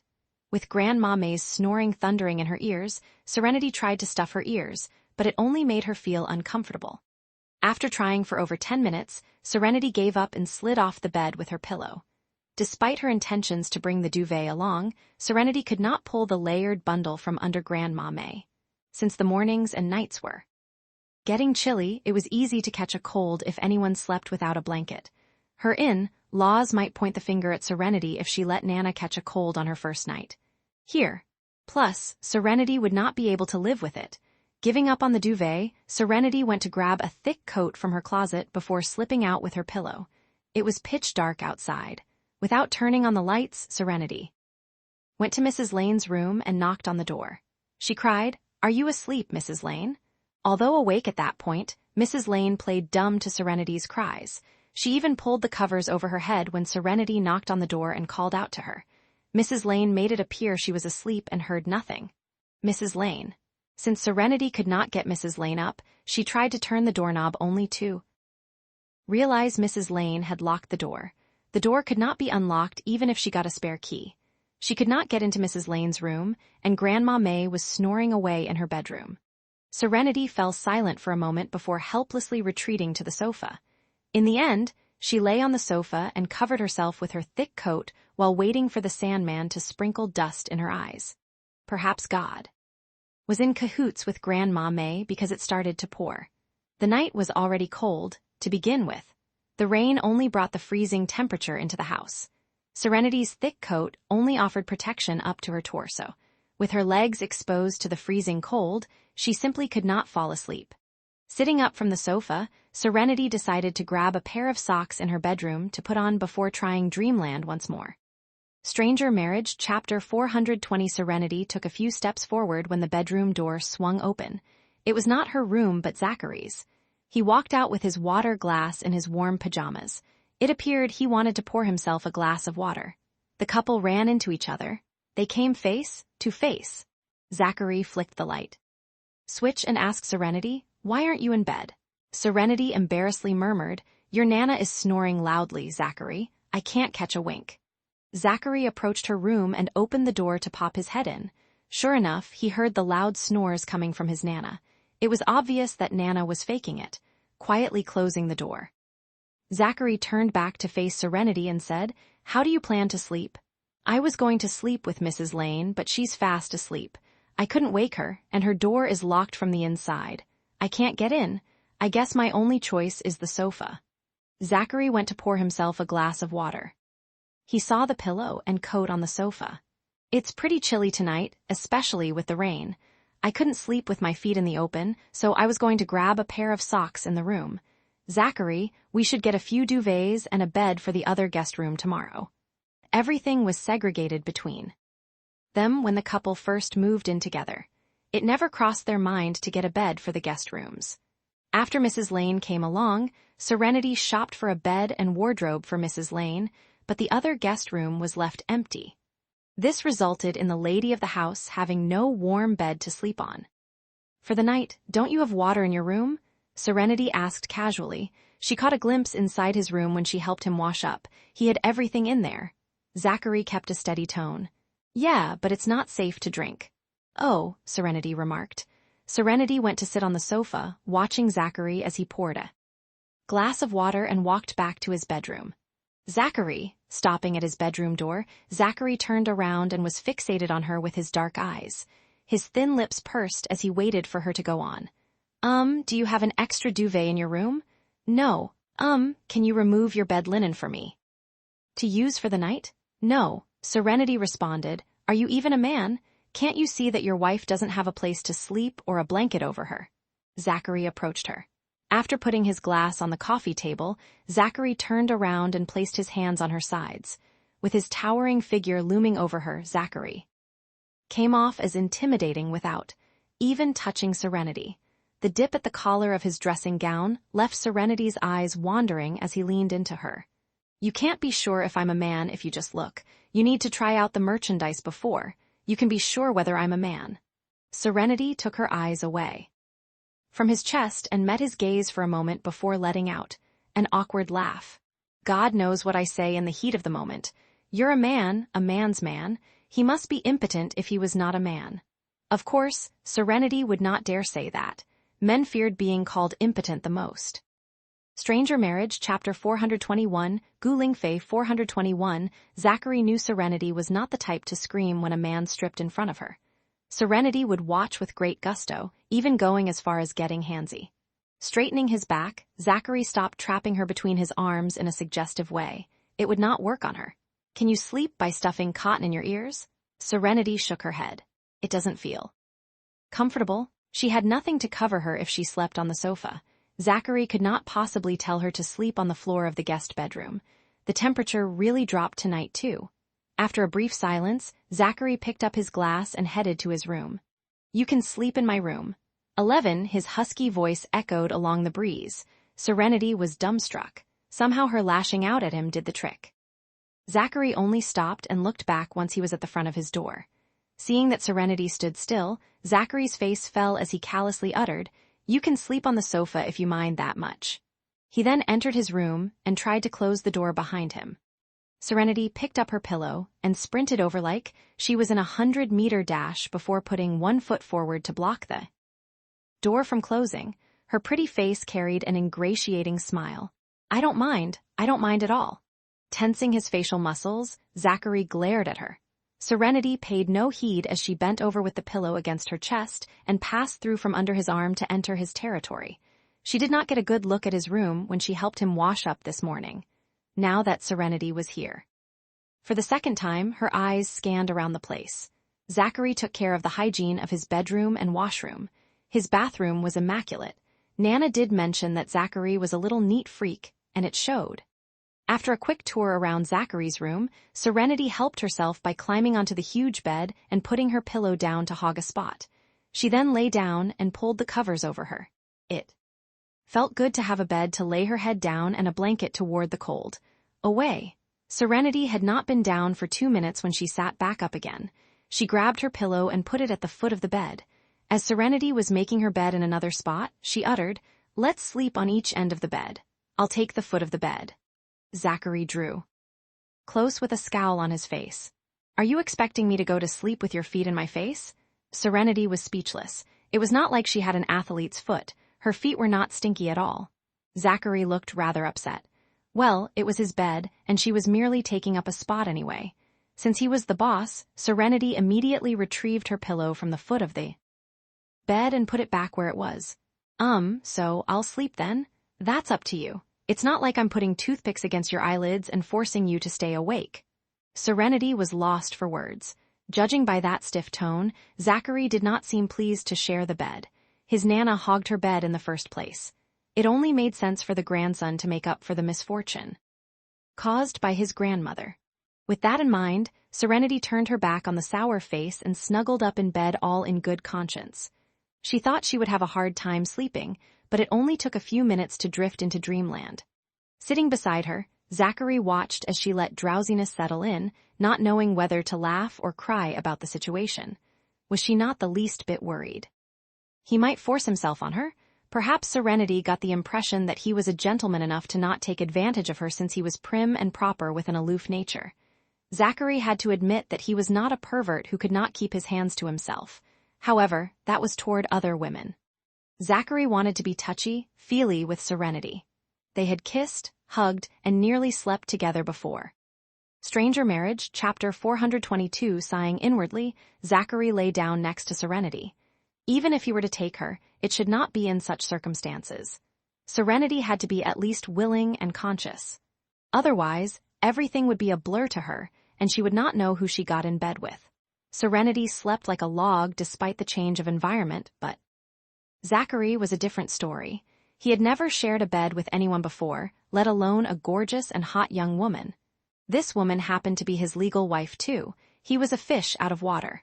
Amid deep slumber, Serenity even curled up against him like he was a heater. Feeling frustrated, Zachary reached out to unbutton her pajamas, but he gave up after the first button. He looked at the sleeping beauty before leaning over for a kiss on her lips. In the end, he defeatedly let her snuggle up against him while meditating in his mind, "I am in control of my body. I can do without." Once he got the green light from her, Zachary was not going to hold back and would keep her from leaving the bed for 3 days. With sleepiness sweeping over him, Zachary fell asleep in a daze, bearing that thought. The couple had no idea that someone had their ear stuck to their bedroom door, listening for any sounds coming from inside. It was a no-brainer to say that it was Grandma May. "Well," Mrs. Lane broke the silence. although Mrs. Lane kept her voice down. Grandma May still had a scare. Surprised by Grandma May's huge reaction, Mrs. Lane stepped back in fright. Grandma May looked at Mrs. Lane while patting her chest and reprimanding her in a soft voice. "Cecilia, why did you pop out without a sound? You scared me." Mrs. Lane replied, "I thought you saw me." Grandma May was so wrapped up in prying into her grandson's room to notice that Mrs. Lane came out of her room. "Go, go, go." Grandma May urged Mrs. Lane to leave. "I can't hear anything. Zach's room must be soundproof. I pricked my ears but couldn't get anything." "Is it possible that nothing happened between Mr. Zachary and the missus? That's why you didn't get anything?" Grandma May was speechless. With her grandson's character in mind, Grandma May dejectedly answered, "What a waste of my acting. Tonight was the perfect opportunity, but the brat didn't make use of it. Sigh. Why do I have an unromantic grandson who just doesn't get it?" Serenity would be shopping for a bed at the break of dawn. It would be hard for Grandma May to trick Serenity into Zachary's room. Old Mrs. York, you can't rush on this. You know how Mr. Zachary can be. Besides, they aren't in love with each other yet. They'll consummate the marriage when the time comes without your help. I just feel anxious for them. Good things come to those who wait. Grandma May replied, "Cecilia, you're pretty honest, aren't you?" Ditching Mrs. Lane, Grandma May retreated to the room dejectedly. Mrs. Lane mumbled to herself, "I'm an honest woman, so of course, I speak honestly." She glanced at Mr. Zachary's room, thinking to herself that it was progress for Mr. Zachary to let the missus into his bedroom. A relationship had to be built every step of the way. There were no shortcuts or a way around it. Mrs. Lane believed old Mrs. York worked herself up for nothing. It took time for Mr. Zachary to hit it off with anyone. There was no point in rushing it. Mrs. Lane returned to her room and revisited Slumberland. In a single night, Mrs. Lane dreamed about the missus giving birth to a little girl. Overjoyed, old Mrs. York rewarded the missus with $500 million and freaked the missus out. Stranger Marriage, Chapter 423. Opening her eyes, she had a full front view of Zachary's handsome face. Serenity was caught in a daze until last night's events entered her mind. She sat up and tried to tiptoe her way out of there. After much thought, she looked back and stared at Zachary before nudging him.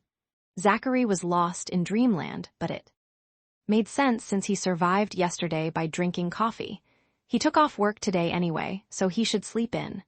Although Serenity did not want to disturb Zachary, what she was doing was harassment.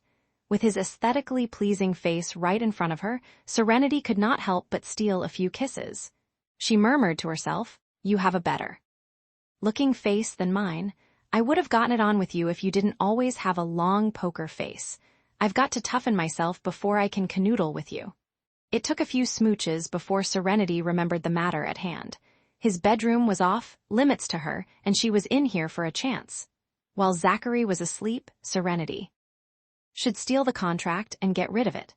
Otherwise, she would always feel the odds were not tipped in her favor since he inadvertently destroyed her copy of the contract.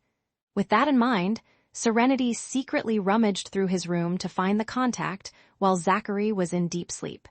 She dared not make a big commotion in case of accidentally waking him. It was a pity she could not uncover Zachary's written agreement despite going to the point of checking under his bed.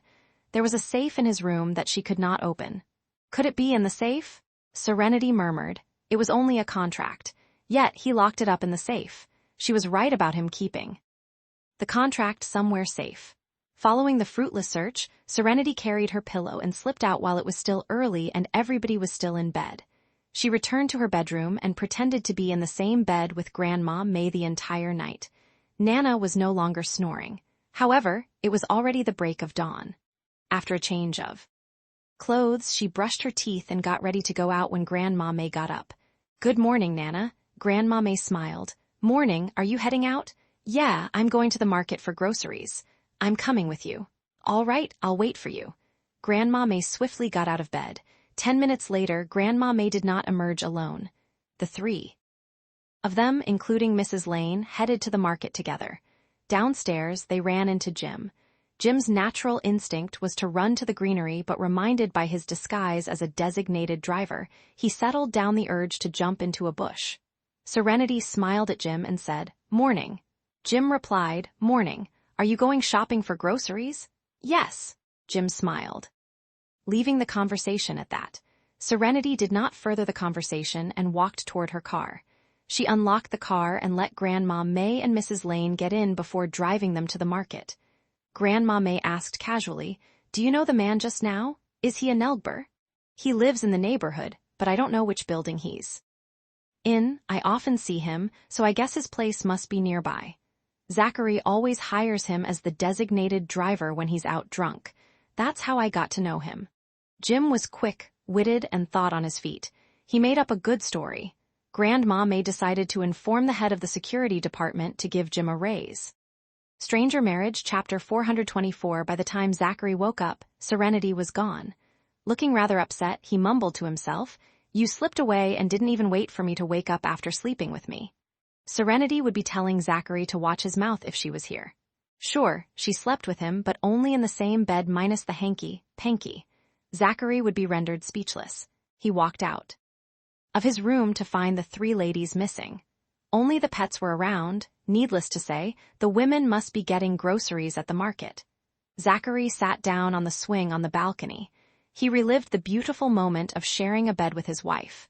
In short, Zachary was not used to it, but he did look forward to doing it again. It did not take long before Serenity and the other ladies returned. Apart from groceries, Serenity also bought bed linens. Since the furniture shops were not open this early, she had not gotten a bed frame picked out. She was going to head back out later to get a new bed to set up before she could get to work. Oh, she was off work today. Zachary took leave from work too. He wanted to take her and Grandma May to some resort for a change of scenery. It should make Grandma May happy. Picking up on chatter, Zachary came out of the balcony and saw his dear wife carrying shopping bags of bedding. Although his eyes darkened, Zachary made no comment. "You're home, Zach. I thought you went to work." Grandma May then gave his grandson an exasperated look. It was a waste of her great performance. Zach missed out on a golden opportunity. The B** starred just did not get it. "Nana, I took the day off today. We'll pick Sunny up at Bright Boulevard after breakfast. I'm taking you all to a resort in the west suburb for a stroll and fresh air." Paying no heed to Nana's glare, Zachary drew close and explained the reason for his presence at home. He went over to help Serenity with the stuff. The couple carried the bed linens into the empty guest room together. Hearing his words, Grandma May asked, "For how long?" "Just a day. It's a resort, so one day isn't enough to have fun. Since you took a day off today and tomorrow's the weekend, we can have a nice 3-day vacation at the resort." Zachary looked at Serenity before replying in a steady voice. "Liberty is getting on with the divorce with Hank tomorrow. As her family members, we must be there for her. We can't let the Browns gain an upper hand and pick on Liberty." Serenity gave him a grateful look. Grandma May was delighted that her grandson was catching on to this game of love. Zachary called Liberty his family and spoke in a considerate and warm manner. Serenity was staring at him with heart-shaped eyes. Not bad. Grandmom could expect a great granddaughter if Zachary kept up with his act. "You have a point. We should all go so there's strength in numbers. We can fight and argue with them. The Browns are nothing to be scared of." "Sure." Zachary was not against Nana tagging along. Nana was pretty bad *SS during her younger days. Although she was old now and could not fight like she used to, Zachary believed that no one could win an argument with Nana. Liberty's mother-in-law and sister-in-law were off the wall. The only way to win them over in a quarrel was to get an elder like Nana to come forward. "Saren, you should remind your sister to keep an eye out in case Hank moves his wealth and income away. Your sister knows that, right? Look into the account books and check whether the numbers tally. Don't give away the money to the other woman." The old and experienced knew best. Grandma May had it more thought out than the youngsters. These scums tend to transfer their assets to their family. I have an old friend whose grandchildren are working in a bank. Just say the word and I'll call in a favor to check if Hank moved his wealth to any of his family members. Stranger Marriage, Chapter 425. Serenity was startled. There were too many cases of one party moving their wealth elsewhere during a divorce. In light of the Browis character, Hank was likely to transfer BIS assets away. "Nana, I'll tell my sister about it." Grandma May replied, "Good. Let Zach know if you need help. He'll get someone to investigate it. I won't hesitate to look for Zachary when the time comes, Nana." The old lady was pleased with Serenity's readiness to seek help from Zachary. Zachary had smiling eyes, but he put on a straight face when Grandma May looked at him. Grandma May criticized him in her mind. Go on with your act, we'll see how long you can keep up with it. After breakfast, the group went to Bright Boulevard. Liberty was all ready. Waiting with her son at the neighborhood gate. Sonny had adapted to the new routine after going with his aunt in the past few days. He did not kick up a fuss today. Nana. Seeing that Grandma May was around too, Liberty said hello to her. Grandma May smiled and pumped her arm to give her a cheer. Liberty felt warm and cozy inside. Her sister's in-laws were way better than hers. Serenity carried her nephew and said to her sister, Liberty, do you know much about Hank's income? Be on the lookout in case he moves the wealth. We'll be coming tomorrow. Don't panic. We have your back no matter what. Liberty replied, I have a general idea. He probably doesn't have much left from his salary, but my guess is his savings would come up too. About $1.5 million with his side income if he didn't secretly help out his sister's family. As for the expensive jewelry Hank gave Jessica, Liberty obtained proof to be used during the divorce proceedings. She intended to reclaim these expensive jewelry pieces. Hank was still Liberty's husband, so his assets were their joint property. It was Liberty's right to reclaim the bling from Jessica since Hank accessed their joint account to make the purchases without her permission. He's sneaky. The savings might not even be in his name. Liberty was without a word. She knew Hank and men better than Burr's sister did. Men treated their women princesses and thought the world of them when the former were in love. The same men would heartlessly ditch their women when their feelings were no more. Liberty. Leave this to Zachary. His friend is in the investigating line of work. The friend can collect evidence of Hank's wealth transfer and proof of misusing his job to earn a side income. You can deliver the evidence to his boss once the divorce is finalized. Hank gradually thought that Liberty was no longer good enough for him when he was promoted to a managerial position with an increased salary to match. Liberty had no reason not to trust Hank. She also ate a lot to provide enough breast milk for Sonny, but by doing so, her weight went out of control. Once Liberty walked away from the Browns, it would be high time Hank lost his job too. Would that trouble Zachary, Saren? We're family. My husband and I are your family. We'll always stand behind you, don't worry. Liberty gratefully uttered, Zachary has helped us a lot. Saren, you must be good to him. Don't be scared because of my failed marriage. There are still a lot of good guys in the world. Serenity replied, Liberty, do I treat him that badly? Why do you always talk like I torture him all the time? To Zachary, while there was no torture, Serenity would not give in to going all the way with him. As for Serenity, it was not like Zachary had the guts to do the deed anyway when she practically gave herself to him. Zachary would not be able to argue his way out of this. We can continue this when I get home from work later. I got to go, Saren. I don't want to be late. Stranger Marriage, Chapter 426. Liberty did not say much to her sister. After handing her son to Serenity, she waved to her brother-in-law and the old lady before quickly riding away. She arrived at the office 15 minutes before working hours started. In the beginning, it took her 20 minutes to run 5 laps. Now that she had gotten used to running, her speed increased slightly. She could still make it. After parking the bike, she locked it and started running. Liberty ran 5 laps around the small garden in front of the office building before going to work every day. Everyone in Lewis & Co. knew about it. At first, they watched Liberty like they were watching a show. Not 2 days later, some people joined the run. They sat in the office every day and barely exercised, so it was easy to gain weight. However, they were not as fat as Liberty. Running a few laps before going to work helped them to lose some weight. Liberty spent 14 minutes running 5 laps, and the last minute was spent sprinting to clock in. She went out late today, so she got a little stuck.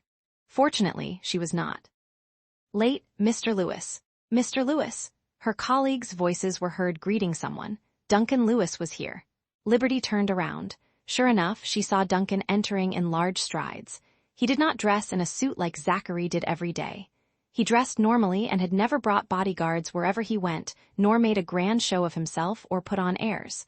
No matter who greeted him, he always nodded in response.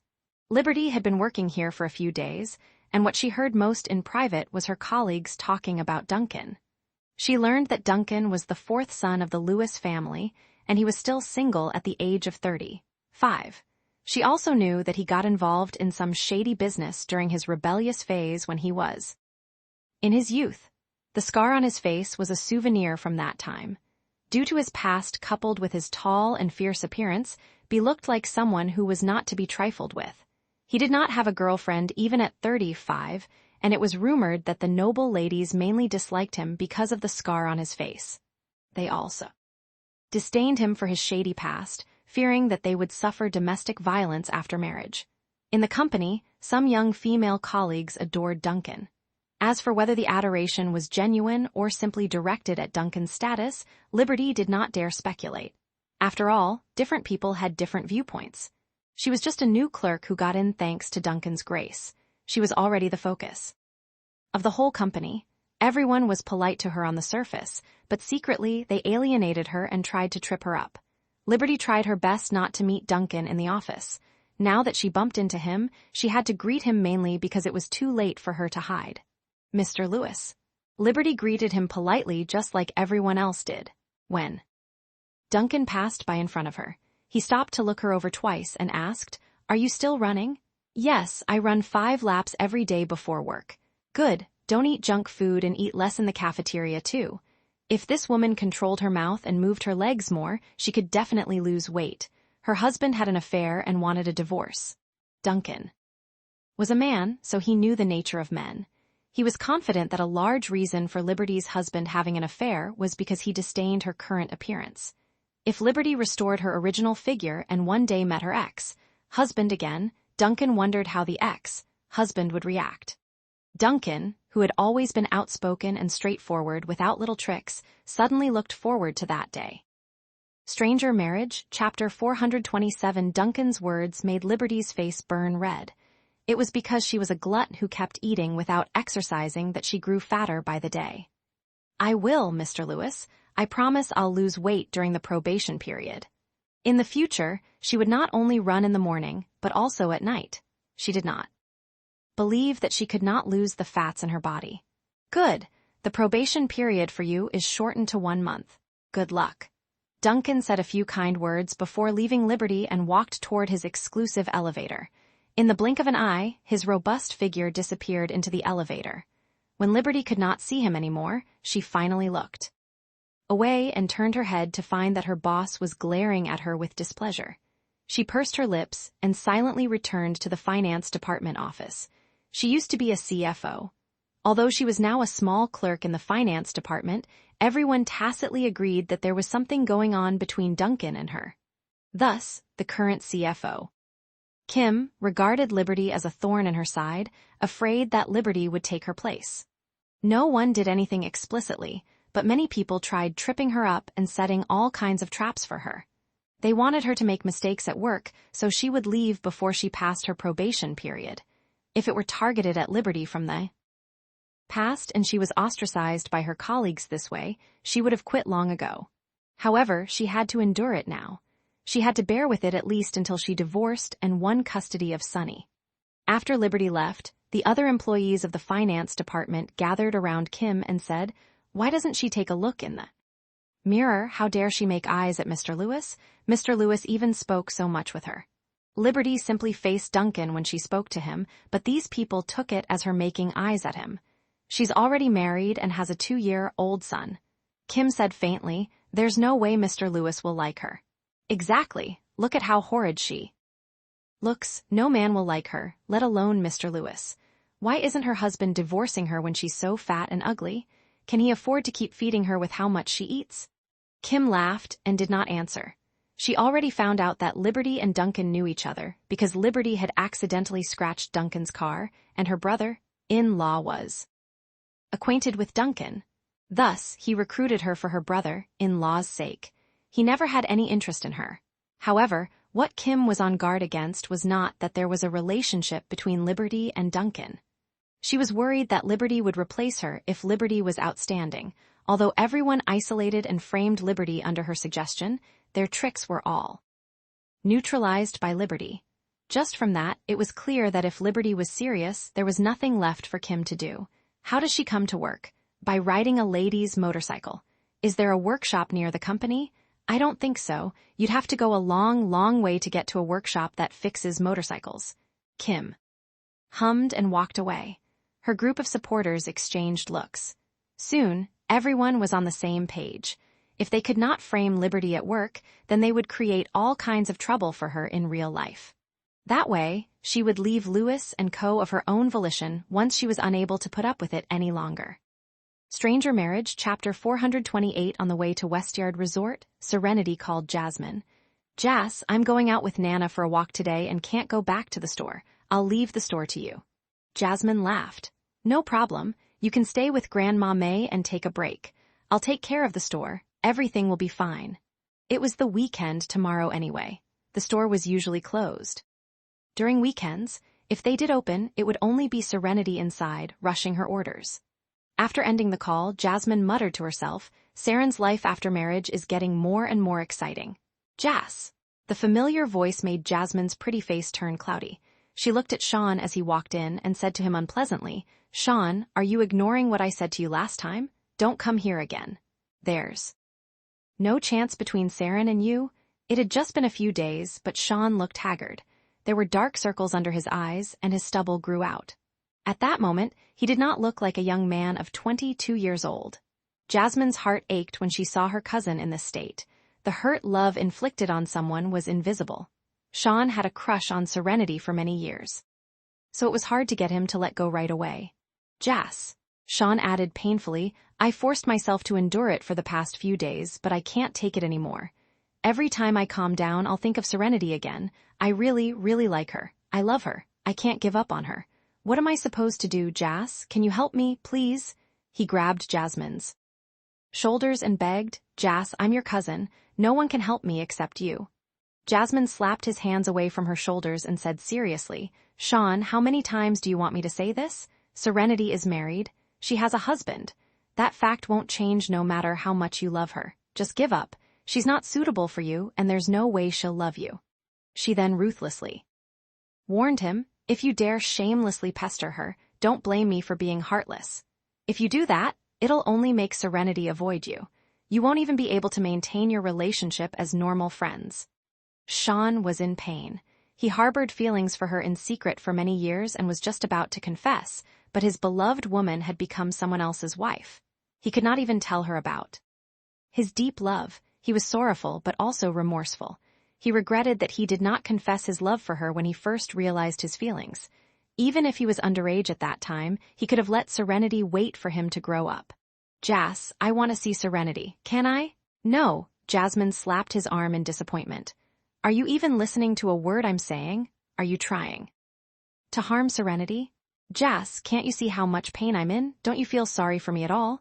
The pain will pass. It'll be better if you get over this. Sean, you're still young. You're only 22. You still have your whole life ahead of you. With your status, there are many ladies who will notice you. You should find a girl who can satisfy your mother and is a good match for your family, not Serenity. No matter how good Serenity is, she doesn't belong to you. I'm not belittling my best friend, but the realities you two live in are too much of a difference. The Lowe family will never allow you, their heir, to marry a woman who's useless to you and your family. Serenity has no one backing her, and she has no power or authority. She just runs a small business which is of no use to a large company like yours. Do you think you can marry her just because you like her? Have you considered the realistic factors? Sean, you're still too young to see things thoroughly enough. It's too naive to think that you can marry someone just because you like them. Listen to me and stop thinking about Serenity. She's already a married woman. Stranger Marriage, Chapter 429. The Lowe family was the in-laws to Jasmine's aunt, and she grew up witnessing how hard it was for her aunt to live in that family. The Lowe family became tycoons by demolishing buildings and relocating their inhabitants. They had many houses and shops for rent and possessed assets worth nearly $100 million. Her aunt had it hard even after marrying into a wealthy family, let alone Serenity. Jasmine was not trying to belittle Serenity. She was just telling the truth. Serenity went on a date with her husband. Sean's face instantly turned pale. He quickly searched for Serenity in the store, and Jasmine let him search every corner of the shop. He only believed his cousin's words when he could not find Serenity. She really was not in the store. He left, dispirited. Jasmine sighed. She hoped that Sean would get over it sooner and not do something extreme and stupid because of love. As someone caught in the middle, she was in a dilemma. She was heartbroken for her cousin's deep feelings, but she had to defend her best friend. She could not let her cousin interfere with her. Best friend's marriage. At Westyard Resort, Zachary and Grandma May did not come as Mr. Zachary and old Mrs. York. Like the other visitors, they found a space at the parking lot and bought tickets. It was a commercial resort, so they needed to buy admission tickets. After buying the tickets, Zachary handed them to Serenity and took Sunny from her arms. "I'll carry Sunny." He did not want Serenity to get tired. "Bring Sunny's stroller down and let him sit in it. We'll push him as we walk. It'll be easier." Zachary immediately handed the car keys to Mrs. Lane, who went to the car to bring Sunny's stroller. After checking the tickets, the group entered the resort. Serenity was immediately attracted to the beauty of the resort. She said while walking, "Is this a landscaped garden?" "Yes, but it's divided into Oriental and French gardens. The front part is the Oriental garden while the back is the French garden. The resort is huge, so we'll only be able to scratch the surface even after strolling for a whole day." The couple pushed Sunny in the front while Grandma May and Mrs. Lane walked behind them. Cecilia. "You go and push Sunny. The three of us can walk together. Let the young couple walk by themselves and make it a date." Mrs. Lane whispered, "Mr. Zachary doesn't even dare hold the missus's hand. What kind of date is that?" Grandma May glared at her and whispered back, "Can't you see Saren pushing Sunny? Even if Zach wanted to hold her hand, he had no opportunity to do so." Mrs. Lane then concurred, "Oh, you're right, I'll go and push Sunny. Act natural, don't be too deliberate." "I know." The two discussed their plan and followed the couple's steps. Serenity walked and paused ever so often, wanting to take pictures. "Ms. Hunt, let me push Sunny." Mrs. Lane used that as her opening and pushed the stroller that Sunny was in. "This way, you can feel free to take as many photos as you want. I've been here several times with the family and don't find it novel anymore, so I won't want to take photos." Serenity did not doubt her words at all. Now that she did not have to push Sunny, Serenity walked very slowly. She felt like she was walking inside a painting. She could not resist capturing the scenery on her phone. Grandma May deliberately brushed Zachary's arm when she passed him. She gave him a wink and pushed Sunny forward with Mrs. Lane as if nothing happened. When Serenity finished taking pictures, she realized that Grandma May and Mrs. Lane had gone far away. "Zachary, let's go or we'll lose Nana and the others." Stranger Marriage, Chapter 430. Serenity stuffed the phone back into her pants pocket and instinctively pulled Zachary along with her. This was the best chance. Zachary immediately held her hand and let her pull him along. As they walked, he interlocked their fingers. "Yeah, it feels so good to hold my wife's small hand." Zachary was an arrogant man who had no romantic experience. Now that he had succeeded in holding his wife's hand, his heart melted like butter in the sun. Serenity noticed him clasping her hand and looked down to see their interlocked fingers. It was he who was holding on to her. She secretly glanced at Zachary. When she saw that his face was still arrogant and cold, she cursed it in her heart. "He's taking advantage of me while putting on such a serious face." Thus, she drew a few strokes on his palm with her thumb. When he looked over, she turned to look ahead with a serious expression. When it came to taking advantage of the situation while acting decent, she would not lose. Zachary's lips curled up. He liked this nature of hers. She was not shy and did whatever she wanted. "When your sister's matter is settled, I'll bring you here again for a few days when you're free." He pointed to the wooden villas in the distance. "It feels nice living in those houses. I'll hold you to that. When have I ever lied to you?" Serenity laughed. "Even if you lied to me. I can't do anything to you if you don't admit it." Zachary suddenly fell silent. That was because he really did lie to her. In fact, it was a huge lie. His sudden silence caused Serenity to look at him. She smiled and asked, "Did you really lie to me?" Zachary was stumped for a moment. Fortunately, the ringing of Serenity's phone saved him and let him breathe a sigh of relief. The one who called her was Alyssa. "Serenity, aren't you in the store today?" Alyssa called after she went to the bookstore but could not find Serenity. "Yeah, I went on a short getaway today." Alyssa got excited and asked, "Where are you at? I'm really bored now. Send me the address and I'll go over. Let's have fun all day long." "I'm at Westyard Resort. I'll send you the address later. Beside Serenity, Zachary heard her say this and tightened his grip on her hand. This Alyssa Stone is like a ghost haunting us. I finally had a chance to go on a date with Serenity, but she wants to come over and join us. Does she know that people hate third wheels? By the way, who are you with? I'm with my husband and his grandmother. His grandmother isn't in a good mood, so we brought her out for a breather. Alyssa said regretfully, forget it then. You guys go ahead. Tell me next time you visit so we can go together. Have fun. The scenery there is mesmerizing. It belongs to York Corporation. Serenity said casually, it's a property of York Corporation. Their company is indeed huge. They have property everywhere. Alyssa laughed and said, they're not just the richest family in Wiltspoon in name. Their family is truly wealthy and powerful. All the places with good scenery have been bought out by their family, and the resorts they build are especially popular. Serenity said, the head of their family has a sharp eye. Alyssa was silent for a moment. She tried to sound normal and said, Mr. York does have a keen eye. When York Corporation was handed to him, it flourished many folds with each passing day. My brother is working his best just to catch up to him. Stranger Marriage, Chapter 431, Lingfei 431. Serenity was aware of Alyssa's deep affection for Mr. York and did not want to linger on this topic lest Alyssa felt upset. Thus, she quickly changed the subject. As they chatted, Alyssa talked about what she was up to now. She said, my brother was worried that I'd think of Mr. York when I'm bored and become upset, so he gave me a task. He wants me to find my aunt. Your aunt? Serenity did not know anything about the Stone family. She only knew that they were a family second only to the Yorks. The only Stone family member she knew was Alyssa. Speaking of which, my mom's story was quite similar to your sister and you. My grandparents died early too, and no relatives were willing to take my mom and her sister. In the end, they were sent to an orphanage where they stayed for a while. My aunt was still young, but she was cute, so she got adopted by a rich couple who weren't able to have a child even after many years of marriage. My mom was left in the orphanage, but she had always remembered her younger sister. When she grew up and had the means, she started to look for her sister. It was very difficult to find someone in the past since the internet wasn't as developed as it is now.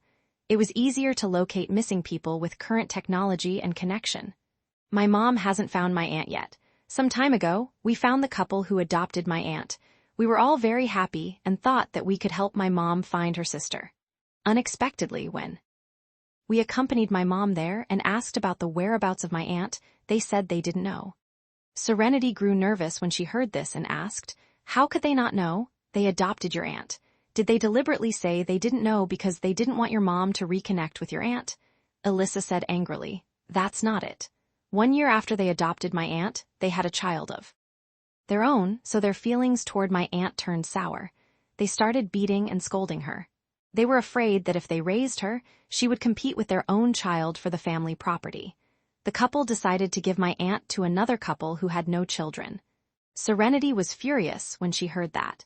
They adopted your aunt because they didn't have children and only got a child after they adopted her. Your aunt brought them blessings, so they should have been nicer to your aunt instead. How could they beat and scold her? They even gave her to someone else. That's too much. They didn't end up well. Their child grew up spoiled and leads a life of dissipation. He lost all their family assets and often scolded and beat his own parents. Alyssa was not sympathetic at all when she saw the couple's fate. In fact, she felt great pleasure. Have you found the second couple who adopted your aunt? We did, but their family's condition was bad. They felt they couldn't afford to keep my aunt and gave her away too. When 23 we found the third family that had adopted her, the family had all died of illness. Win on Serenity's heart seized as she listened. I don't know where my aunt was sent to. We finally got a lead, but another dead end again. My mom is really depressed. Some time ago, my dad and I accompanied her on a vacation to relax. Alyssa came back early because of Zachary, but her father continued to accompany her mother. Now, I'm helping my mom look for my aunt. If God has eyes and knows that my mom is still so concerned about my aunt, he'll definitely let me find her. Yes, you'll definitely find her. Maybe your aunt is also looking for your mom.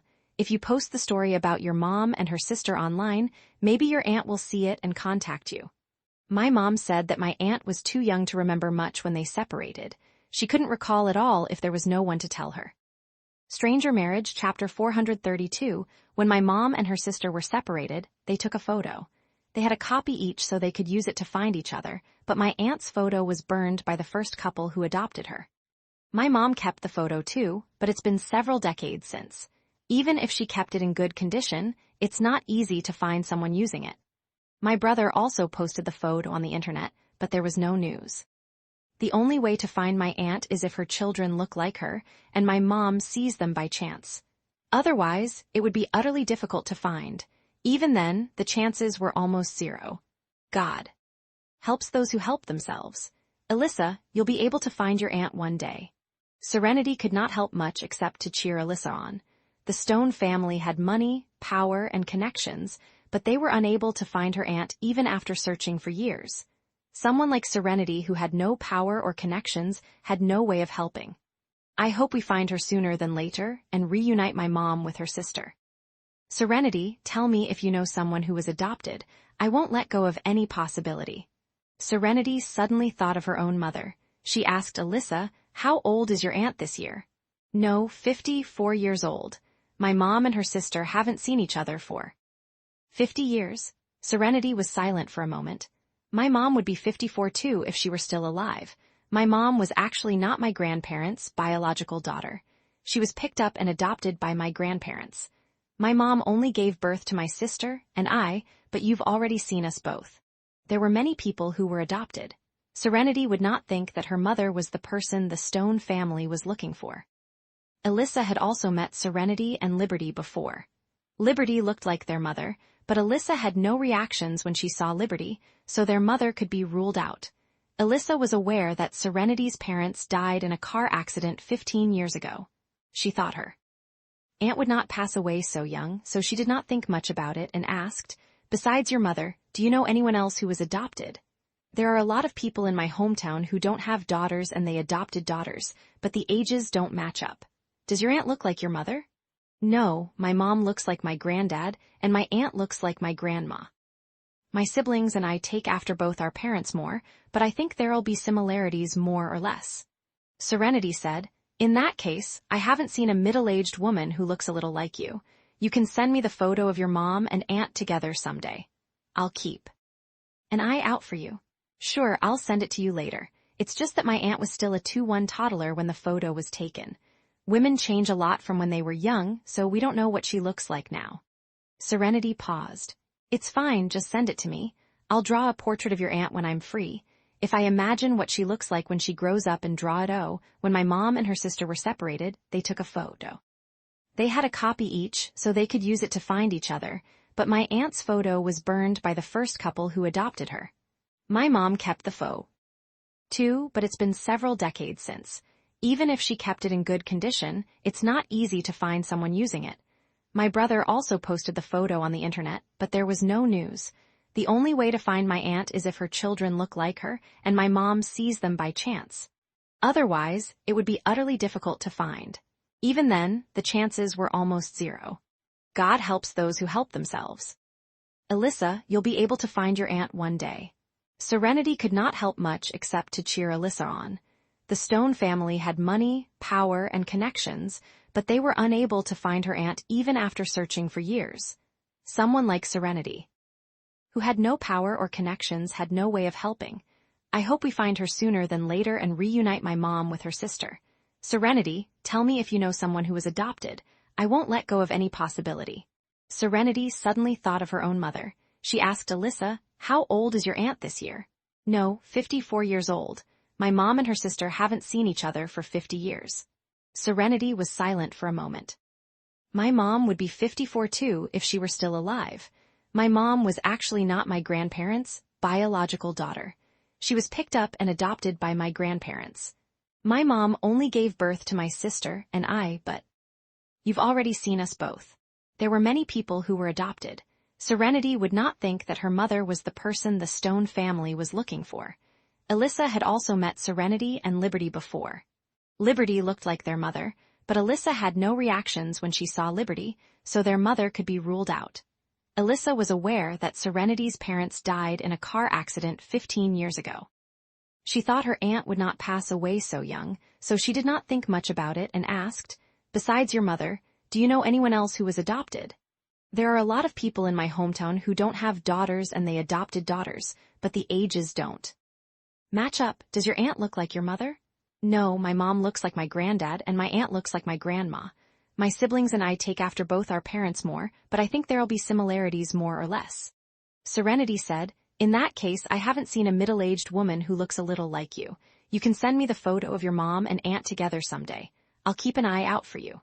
"Sure, I'll send it to you later." "It's just that my aunt was still a 2-1 toddler when the photo was taken. Women change a lot from when they were young, so we don't know what she looks like now." Serenity paused. "It's fine. Just send it to me. I'll draw a portrait of your aunt when I'm free. If I imagine what she looks like when she grows up and draw it out, it'll make it easier for you to find her." Alyssa said, "You know how to draw too? That's great. Why didn't I think of this method?" Serenity laughed. "That's why I told you to tell me if you encounter difficulties. 2 heads are better than 1. It'll make it easier for you to find her." Alyssa said, "You know how to draw too? That's great. Why didn't I think of this method?" Serenity laughed. "That's why I told you to tell me if you encounter difficulties. 2 heads are better than 1. Stranger Marriage, Chapter 433, Alyssa said gratefully, "Serenity, if you help us find my aunt, you'll be our family's benefactor. We won't treat you badly. We're friends, so don't be such a stranger. I'm also thinking of my mom. If she were still alive, my sister and I would also do our best to help her find her family. Her mother passed away more than 10 years ago, so she did not have a deep impression of her mother. Fortunately, her sister looked like her mother, so she could remember the latter by looking at her sister. I won't disturb your date with your husband. Have fun and tell me when the wedding is held. I'll be your bridesmaid." Alyssa teased Serenity a little and took the initiative to end the call. "Was it Ms. Stone again?" Zachary asked nonchalantly. "Yes, she wanted to come over to meet us, but she changed her mind when she heard that I was with you." Zachary snorted coldly in his heart. "Good. Alyssa is really a good girl, but your boss?" Thinking of Mr. York wearing a wedding ring, Serenity sighed. "I guess they're just not meant for each other. What did you two talk about? I heard you mention your mother." Zachary changed the subject. He did not want to gossip about himself with her. They both walked forward shoulder to shoulder while 1-4 holding hands. Serenity said she's focusing on finding her aunt now. It's better to have something to do, lest she thinks of Mr. York all the time. I didn't know Mrs. Stone grew up in an orphanage. She had a younger sister who was adopted, but got shuttled to different families several times. Even till now, they still can't find her sister. My mom was also adopted by my grandparents, but she has no relatives looking for her. She doesn't have memories of her early childhood either. All she remembered was that her previous adopted parents liked to scold and beat her, and she escaped because she couldn't stand it. She escaped when she was only 7 or 8 years old.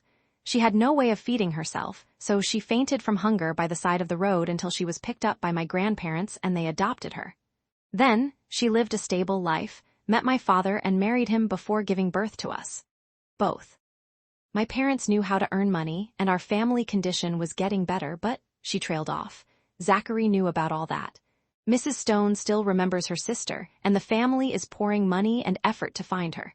They never gave up looking for her. The sister might have been misfortunate, but she was much luckier than my mother. At least there is family still thinking about her. My mom doesn't remember if she had a family. Her environment was constantly changing when she was young, and she was always beaten, scolded, and starved. She had a 274 serious illness once and forgot everything from before she was 7 or 8 years old." Zachary held her hand tightly and said in a deep voice, "Your mother did not have relatives looking for her. Her relatives are either gone or she was abandoned." In that era, many people did not like giving birth to daughters and threw them away. Serenity thought about it and said, "That's true. If my mom was abandoned, there's no need to look for her relatives even if they exist." Her mood became gloomy while speaking about her late mother. "Zachary, I want to go back to pay respects to my parents. The Hunt family hasn't let us visit my parents' graves since they drove my sister and I out of town. They warned us and threatened to raze my mother's grave to the ground if we dared visit it secretly.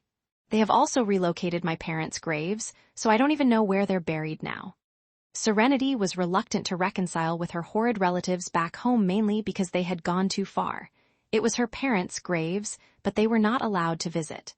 The sisters could not resist when they were young, but now that they had grown up, the Hunt family moved the graves without telling them so. The sisters could not visit even if they wanted to. They went so far before, but now they were trying to make peace with her now. However, Serenity could not forgive them. Zachary stopped in his tracks. Serenity stopped too. The couple looked at each other. Zachary clasped her shoulders and promised solemnly, "Serenity, I'll make sure your sister and you can visit your parents' graves one day. You'll also get back the house that your parents had left behind." Stranger Marriage, Chapter 434, That's for sure. I'll go to court with them to get my parents' house back. Since you have such confidence, don't feel depressed anymore. We're out to have fun today, so we should be happy. We'll deal with the unresolved matters from the past one by one and solve them eventually. He took Serenity into his arms, squeezed her, and said gently, "You still have me. Even if the sky falls, you don't have to worry. I'll hold it up for you." Serenity did not struggle and quietly snuggled against his chest. Only after a few moments did she leave his embrace. Her face was a little weird. "There are many people around us." Zachary took her hand casually and led her forward. "We're husband and wife, not having an affair. What are we afraid of?" Serenity was speechless. "It's no wonder my sister always tells me to be nice to you." He had already completely won over her sister. After their sudden marriage, as the couple got along, Serenity realized that although this man had shortcomings, there were more advantages than disadvantages. Then again, everyone had their own shortcomings. She herself was also full of them. When it came down to it, Zachary was so much better than that scumbag Hank.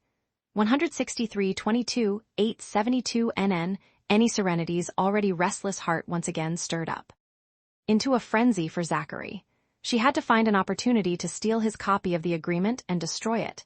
Then, she could tease him all she wanted. When she got him then and they became a real couple, he would not mention the 6-month contract anymore. She glanced at his face, which was as stoic.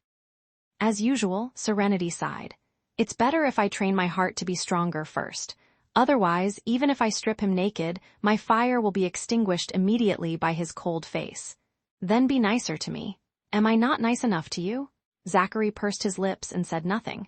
They both gave and took as a couple. Serenity was not the kind of person who only enjoyed other people's kindness and did not return it. If he treated her well, she would treat him just as well. If he did her 10 favors, she would also do 10 favors for him. In short, she would never owe him anything. If he wanted her to be better to him, he had to be better to her first. A couple had to work together for their marriage to be long-lasting. Where's Nana and Mrs. Lane? I don't see them anymore. AONANDA Serenity remembered Grandma May and hurriedly asked Zachary, "You're tall and can see further. Do you see them?" In front, Zachary looked ahead and replied, "I don't see them, but it's fine. Nana has been here several times and is familiar with the place. We'll call her later and ask her to wait for us in the restaurant." This was their own property after all. Who would be more familiar with this place besides them? Zachary was not at all worried that Grandma May would get lost. He dared say that Grandma May and Mrs. Lane had walked ahead so quickly on purpose. They deliberately pushed Sunny away and walked quickly because they wanted to leave the couple alone. They wanted the couple's relationship to improve and taste the sweetness of dating. Stranger Marriage, Chapter 435 Serenity was not dumb. Grandma May and Mrs. Lane walked away to create an opportunity for the couple to be alone. It was rare that Zachary did not act cold and reject her, so she enjoyed the taste of dating. The couple held hands and strolled around the Oriental garden. Serenity especially liked this garden style with its antique colors and fragrance. Zachary. Yeah. Zachary's mind was not on the scenery. He kept stealing glances at the woman beside him. When he heard Serenity call him, he stopped to look at her again with a straight face, as if he had been looking ahead the whole time instead of peeking at her. "You work in York Corporation, so you should know what properties are under your company, right? How many resorts like this one did your boss invest in?" Zachary thought about it and said, "Our company has branches in all major cities. We invest and operate in all kinds of industries, but only in 2 vacation resorts like this were invested in and built. That's because it's very difficult to choose a site, and the capital needed to invest in creating such a vacation resort is also pretty significant. 13. This resort is wholly owned by our company, and the one far away in Jensburg is a joint venture with the richest family in Jensburg. Because of the long distance, they manage most of it while we have some shares for the dividends. Serenity looked around. She could not see the end of the Oriental Garden, let alone the whole of the resort. Zachary also mentioned that they would only manage to scratch the surface even if they walked the whole day. It was clear how large the resort was. Your boss family really is the richest in Wiltspoon. They're so rich and powerful that they have properties everywhere. Zachary kept mum. The York family had been operating in Wiltspoon for several generations, and their wealth was accumulated by that many generations as well. Furthermore, there were no members of the York family who were loafers, so their wealth only increased. If he was asked how much money the York family had, he did not know either. In any case, the amount was in the hundreds of billions. Serenity suddenly patted him on the shoulder. Zachary looked at her in confusion. Zachary, your last name is York, and you also work in York Corporation, but you're just a manager while the other guy who shares your last name is the richest man in the city. You have to work hard. If other people know your last name, they'll think that you're the heir of the York family. 7-3 Zachary laughed. There are many rich men in the country, and even more people who share the same last name as them. How many of them are from the York family? There are also many people in the world who have the same first and last names. Serenity also laughed. That's true. People who hear that my last name is Hunt always ask if William Hunt is my ancestor. I checked, but my ancestors really have nothing to do with William Hunt. We just have the same last name. Zachary suddenly asked, Serenity, if I was the heir of the York family and was a billionaire, would you believe it? Serenity laughed and said, I'll believe it if you have evidence, but I'll never believe it if you can't prove that you're a billionaire. Billionaires aren't ordinary people. Do you think you can find one just by strolling down the street? We got married out of convenience. If I ended up marrying a billionaire just like this, pigs might start flying. He worked in York Corporation and also had York as his last name, so it was easy for others to suspect that he was related to the richest man in the city. However, the car he drove, the house he lived in, and the daily expenses he spent with her were no different from that of ordinary people. Furthermore, if he really were the heir of the York family, how could he marry her, a woman with no power or background? Even if she saved his grandmother, he did not have to repay her by sacrificing his marriage, right? Stranger Marriage, Chapter 436. It was said that the old ladies and the gentry were not easy to get along with, but Grandma May was affable, just like an ordinary old woman. She also usually dressed plainly and did not seem like she was part of the gentry at all. Zachary's gaze was deep. He touched the top of her head and said in a low voice, You're a very realistic person who doesn't dream. I'm a person who lives in real life. Even if I want a dream, it depends on the dream. It's a waste of time dreaming that kind of unrealistic dream, not to mention it'll affect my sleep too. Zachary pursed his lips and said nothing. After strolling for half a day, the couple met up with Grandma May and the rest. They settled on lunch in an interesting restaurant. If not for the modern facilities inside, Serenity would have thought they traveled back to a tavern from bygone times. Sonny was especially happy today. Grandma May and Mrs. Lane took him to feed the fishes and bought him as much fish feed as he wanted to feed them to his heart's content. It was easy to get tired when having fun, and he fell asleep in Serenity's arms even before he finished his meal. Zach, Nana is old and can't walk that far. You take Saren for an afternoon stroll while Cecilia and I rest here with Sonny. Let's stay the night here. That way, we can take our time to enjoy ourselves. Zachary gave a faint hum. Serenity asked, or we could go back. Grandma May said, since you're here, you have to finish exploring the place. It'll be a waste of the ticket if you go back after venturing into just half of the resort. It's okay, Saren. You and Zach go for a stroll in the French Garden. I've been here a few times, so it doesn't matter if I don't go again. Don't worry about Sonny either. Cecilia and I will take care of him. With Grandma May's advice, Serenity decided not to waste the tickets bought. After the meal, she took a short rest and continued to hang out with Zachary. Zachary boldly took her hand. From behind, the young couple looked like lovebirds. Grandma May hurriedly took out her cell phone and captured photos and videos of the couple's fading backs. She said, I'll take a picture and send it to Zach so he can look back on it when he has the time. I wish him Godspeed. Now my goal is to hold my great-granddaughter. It's to make the couple become a real couple first, not just one in name. Mrs. Lane laughed. Mr. Zachary finally figured out his feelings for the missus. He moves quickly. He was the head of the York family, after all. His decisions were usually crisp and clear. Mrs. Lane firmly believed that Zachary would win over Serenity very soon. That's not necessarily true. Some people, like Zach, have high IQ but low EQ. It's not that bad, though. At least there's some progress. I was really worried when they had a misunderstanding and started a Cold War some time ago. It's normal for couples to have a few misunderstandings. Mrs. Lane thought. Mr. Zachary and the missus got married out of convenience with no emotional foundation, so they still can't trust each other completely. It's normal to have misunderstandings, conflicts, and Cold Wars. Grandma May stopped taking pictures and said, I hope they won't have any misunderstandings in the future. With Zach's character, it's a lifelong matter once he falls for someone. He's domineering and has a strong urge to control. If they fall out again, who knows how long it'll take for them to reconcile. She sighed at the thought of her grandson concealing his identity to examine Serenity's character. That was a landmine. Once it explodes, the consequences would be unimaginable. However, that was the path chosen by Zachary himself. No matter what the consequences were, he had to bear with it himself. Stranger Marriage, Chapter 437. Time flew by when having fun. The day was over in the blink of an eye. Serenity strolled all day, arrived home, took a shower, and fell asleep. Grandma May saw Serenity going back to her room and thought of repeating her trick. Unexpectedly, when she entered Serenity's room, the latter was already sleeping soundly, leaving the old woman with no chance to play her acting skills. After leaving Serenity's room, she came out to see her grandson sitting on the sofa watching TV. Even though her heart was disappointed, she could not help but get angry. She walked over and snatched the TV remote control from Zachary's hand. Have you forgotten what to say and do after coming home?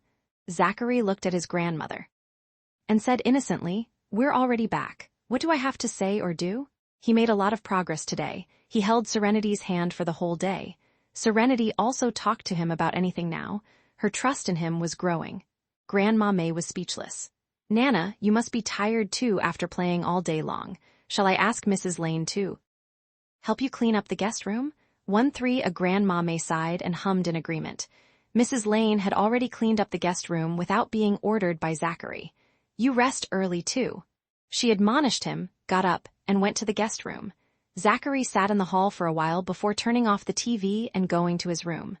As soon as he was inside, he called Josh. I was just about to send you a message to ask if it was convenient to call you, but you called first. Great minds think alike.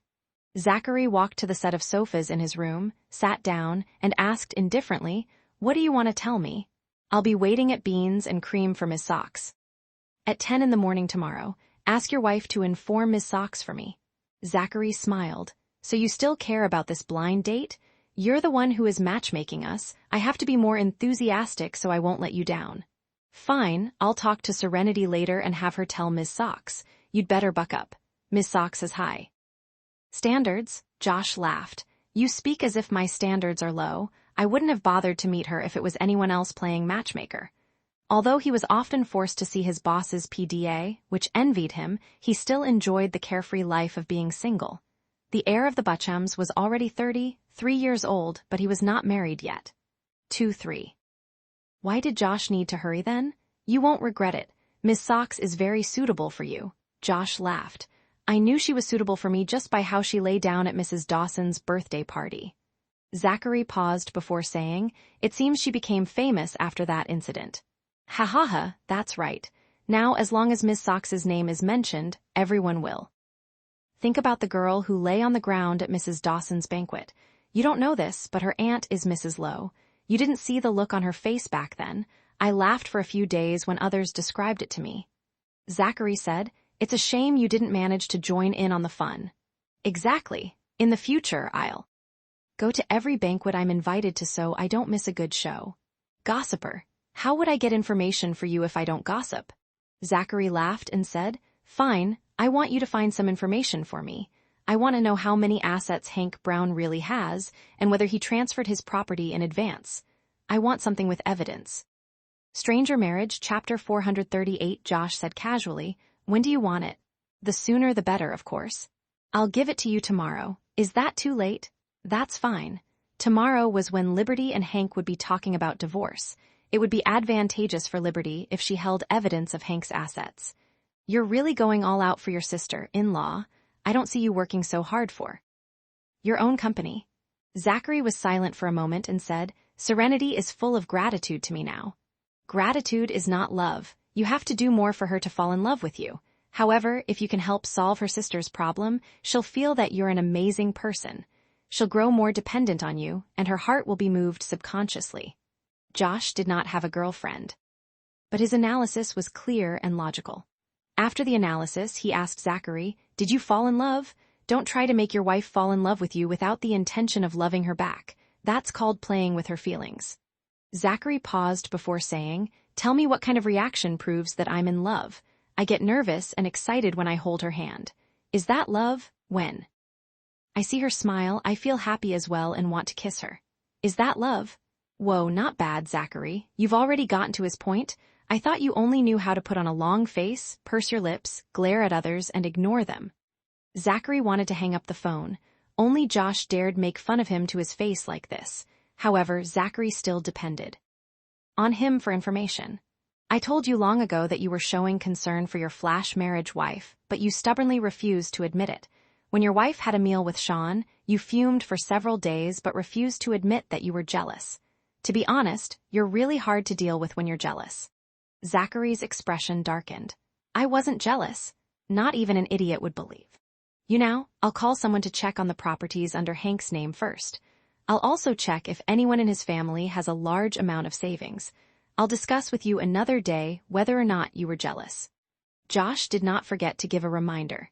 "Don't forget to help me inform Ms. Sox that I'll be waiting for her at Beans and Cream tomorrow at 10 o'clock in the morning. I'll be holding a red rose in my hand." "Got it," Zachary replied in amusement. His friend was really looking forward to his blind date this time. He also hoped that Josh and Jasmine would click. Jasmine was 7-3 Serenity's best friend, so Zachary also thought of her as his friend.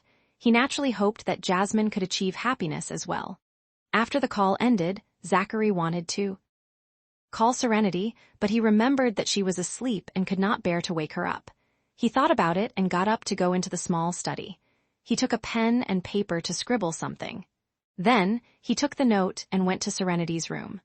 Serenity thought that Grandma May would sleep with her and did not lock the door before going to bed, so Zachary entered her room easily. He placed the note on the dresser and placed her cell phone on top of it. That way, she would see the note when she woke up and notify Jasmine as soon as possible. After doing all that, he stood in front of the bed, staring at Serenity, who was in slumberland for a while, before silently walking out.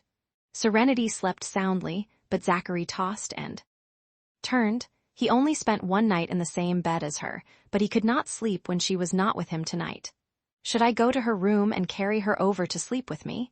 No, I won't be able to explain my behavior in the morning. Then, should I go sleep in her room instead? I can sneak back into my room before she wakes up. Stranger Marriage, Chapter 439. Alas, Zachary only thought about it and did not act on it. His pride stopped him from doing something that sneaky. Thus, he tossed and turned, and finally got taken away by the Sandman. Meanwhile, in an apartment, Hank was fumbling around the bedside table for a pack of cigarettes. He then pulled out a stick, and was just about to light it up when the woman next to him reached over. "Give me one too." Hank handed the cigarette to Jessica and helped her light it. "Just smoke once in a while." Hank was not a heavy smoker and only smoked when he talked business with clients. Usually, he did not smoke unless he had something on his mind. Liberty did not like men who smoked all the time because she felt their breath stink. Jessica smoked, but she pretended to be virtuous and never smoked in front of Hank. However, Hank and her had gone all the way, and he was also preparing to divorce Liberty for her sake. Thus, Jessica did not think it was necessary to hide it anymore. Hank would find out in the future anyway. After smoking half a cigarette, she leaned on him and asked softly, "Something on your mind?" "It's nothing." 1-3. Jessica laughed and traced her fingers over his chest. Can't bear to divorce that fat woman in your house? Of course not. I was wondering how I should write the divorce agreement. I told my parents I would give Liberty $200,000, but they both felt that that was too much. When my sister found out, she also scolded me and said I was too generous to the poor. She said Liberty didn't earn a penny after marriage, so there was no need to give her so much money. I'm just wondering. We're still husband and wife, and I was the one who let her down first. We should part without hard feelings, so I'll give her $200,000 lest she makes a fuss. If the story between us breaks out, our reputation will be ruined.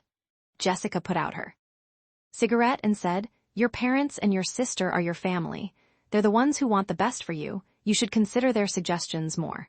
The next moment, she said coquettishly, We've already gone this far, Hank. Shall I rent out my apartment and move into your house? Hank kissed her and said placatingly, Not yet. We'll live together when I finish the divorce procedure with Liberty. He also promised. Don't worry, I won't give the house to Liberty.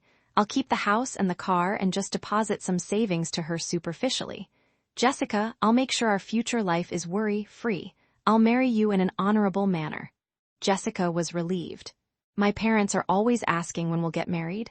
They say you're too good, and others will snatch you away. She did not dare let her parents know that she was actually interfering in someone else's marriage. She lied to them that Hank was still unmarried. Hank was only 30 and had a successful career, so her parents believed her when she said he was single. They bragged about how she had found a capable boyfriend in front of their friends and relatives. We'll get a marriage license immediately after I get divorced, and then we'll hold a grand wedding. Jessica kissed his face and said softly, I'll wait for you. The two billed and cooed for a while, then Hank rolled out of bed to draft the divorce agreement. After writing it, he gave it to Jessica to read. Hank only thought of himself, so the divorce agreement was quite satisfactory to Jessica. The only thing she was unhappy about was that he wanted to keep Sonny in her heart. Jessica hoped that Hank would give up custody of Sonny and let Liberty take him away. That way, she would not have to see that eyesore. Who wanted to take in and raise a child that was not their own? She was still young, and Hank was not too old either. They would have their own children after marriage. When they did, Sonny would become even more of an eyesore. Stranger Marriage, Chapter 440. Jessica was upset but did not show it. After all, she was not his wife yet, so she could not say too much lest Hank resent her. Her future husband's family might also have a problem with her. Sonny was just over 2 years old. He was not sensible yet and could not take care of himself. If he lived under her hands, she had plenty of opportunities to deal with him, so there was no hurry. No problem. Jessica handed the divorce agreement back to Hank. I'll print 2 copies for you. Take them to Liberty tomorrow and have her sign them, one for each of you. On Monday, hurry and go to the city hall to file for divorce. Hank laughed. I'm more impatient than you are. I'm not impatient. Jessica laughed as she helped Hank print the divorce papers. That night, the two people dreamed beautifully, thinking about their happy life after marriage. The night passed without a word. The next day, Serenity woke up and saw the note Zachary left on the dresser. She quickly picked up her phone and called Jasmine. Saren, I'm still sleeping. Jasmine's eyes were not even open yet. She yawned while 1-3 saying, I slept late last night. Serenity laughed. I figured you're not up yet. You wouldn't be able to read if I sent you a message, so I called you instead. Zachary left me a note saying his colleague will be waiting for you at Beans and Cream at 10 this morning. He'll be holding a red rose in his hand. I would have forgotten about the blind date if you didn't remind me. Jasmine opened her eyes and sat up. Beans and Cream again? Okay, I got it. I won't be late. At most, she would leave early. Set your alarm and go back to sleep for a little longer. I won't bother you. You're not coming with me? Jasmine was always accompanied by Serenity every time she went on a blind date. Serenity's relaxed tone turned heavy and she said, My sister will be discussing the divorce with Hank today. I'm my sister's only family, so I have to be there. You're right. You need to help Liberty out. Don't let her be bullied by the Browns. Yesterday evening, your scumbag brother-in-law went to our shop and wanted to pick Sonny up, saying that Sonny's grandparents missed him. I couldn't be bothered with him. When he didn't see Sonny in the shop and I kept ignoring him, he left resentfully. You were on a getaway, so I only told Liberty. Serenity sneered. They miss Sonny. If they really miss him, they wouldn't have tried to make him sick. I think he just wants to take Sunny away to blackmail my sister into making concessions or leaving without a penny to her name. Hank had an affair and was caught by Liberty. He was at fault. When a divorce lawsuit was filed and properties divided, he should give her more money. However, how would jerks like the Browns be willing to give money to Liberty? They just wanted to use Sunny to blackmail her into giving in. Serenity hated people like Hank the most. He neglected his child, but wanted to fight for custody during the divorce, as if he would die if he lost the child. In fact, he was just using the child as a bargaining chip. If he really won custody, he would just turn around and send the child away, neglecting them again. Saren, will Sunny be in danger? Why don't you discuss it with your sister and send Sunny to a safe place to live for a few days? Send him somewhere the Brown family can't find or won't dare to go to, lest they threaten your sister with him. Stranger Marriage, Chapter 441, Lingfei 441. Serenity asked, "Where can we send Sunny to?" Hank knew where Serenity lived. They did not have anyone they could depend on in their hometown either. Not to mention Liberty, even Serenity would not be at ease. Jasmine reminded Serenity. "What about Alyssa? You can ask Alyssa for a favor. She's the Stone Group's heiress and lives in a large villa with high security. Moreover, with the Stone Group's prestige, the Browns wouldn't dare go and make a scene. They wouldn't expect Sunny to be with the Stones. Alyssa likes Sunny very much too, so she'll definitely take good care of Sunny." Serenity's eyes lit up. "Right, I forgot about Alyssa. I'll discuss it with my sister later. If she agrees, then I'll ask Alyssa to help take care of Sunny for the time being. Alyssa has already said that you can go to her if you need help. Serenity, sometimes we'll have to give in to reality. In this unfair world, it's easier for the rich and powerful to get things done compared to ordinary people like us." Jasmine was just shy of saying, "Just rely on Alyssa whenever you can." Serenity helplessly agreed with her friend. After the call, Serenity opened WhatsApp and saw the photo that Alyssa sent her yesterday when she was at the resort. It was a childhood picture of Mrs. Stone and her sister. Serenity only took a glimpse of it yesterday because she was out all day. Looking at the photo again now, Serenity felt that Alyssa's aunt was really cute as a child. She wore a small skirt and had 2 pigtails. Her smile was so innocent and adorable. Serenity looked at it and felt that Alyssa's aunt and Sunny looked a bit similar. She thought, do all children that age look similar? Ring, ring, ring. The repeated ringing of the phone pulled Serenity back from her doubts. It was a call from Liberty, so she answered it quickly. When Serenity answered the phone, her sister said with a crying voice, "Saren, they took Sunny." Liberty told her yesterday evening that Hank wanted to take Sunny back to his hometown. At that time, Liberty called Hank, and the couple argued on the phone. What? How did they take Sunny? Serenity had thought about discussing whether to send Sunny to the Stones so Alyssa could take care of him for a few days. Otherwise, they would have to watch Sunny 24/7, so the Browns would not have a chance to take him away. She did not expect the Browns to kidnap Sunny even before she had time to discuss it with Liberty. Liberty cried. "I took Sunny to the market to buy some groceries when my in-laws suddenly showed up. My mother-in-law was playing with Sunny at first, then she carried Sunny 2-3 while he was laughing. Since she's Sunny's grandmother, I couldn't stop her from holding him. Who knew that after she carried Sunny, she quickly handed him to Chelsea's husband. He instantly took Sunny, ran to his car that was parked on the side of the road, shoved Sunny into the car, and quickly drove away. By the time I reacted and wanted to chase after him, my in-laws stopped me." Liberty had a mental breakdown when she thought she might not get to see her son again since her son was taken by her husband's family. "Liberty, have you called the police?" Serenity was furious with the Browns' actions. They actually wanted to use Sunny to blackmail Liberty. Serenity felt sorry for her nephew and worried that her nephew would get hurt. However, she had to stay strong for her sister and could not panic now. She had to be her sister's support. She said calmly, "Liberty, you should call the police first. They're Sunny's relatives. Will the police intervene?" Liberty and Hank were preparing for divorce, but the Browns took Sunny. Would Sunny be able to come back if they called the police? Liberty was at a loss. Stranger Marriage, Chapter 442. Serenity said, "Liberty, it doesn't matter whether the police will be of help, just call them first." "Okay, I'll call the police now.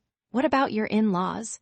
"They left after Sunny was carried into the car. They probably went to find Hank. He didn't come home last night."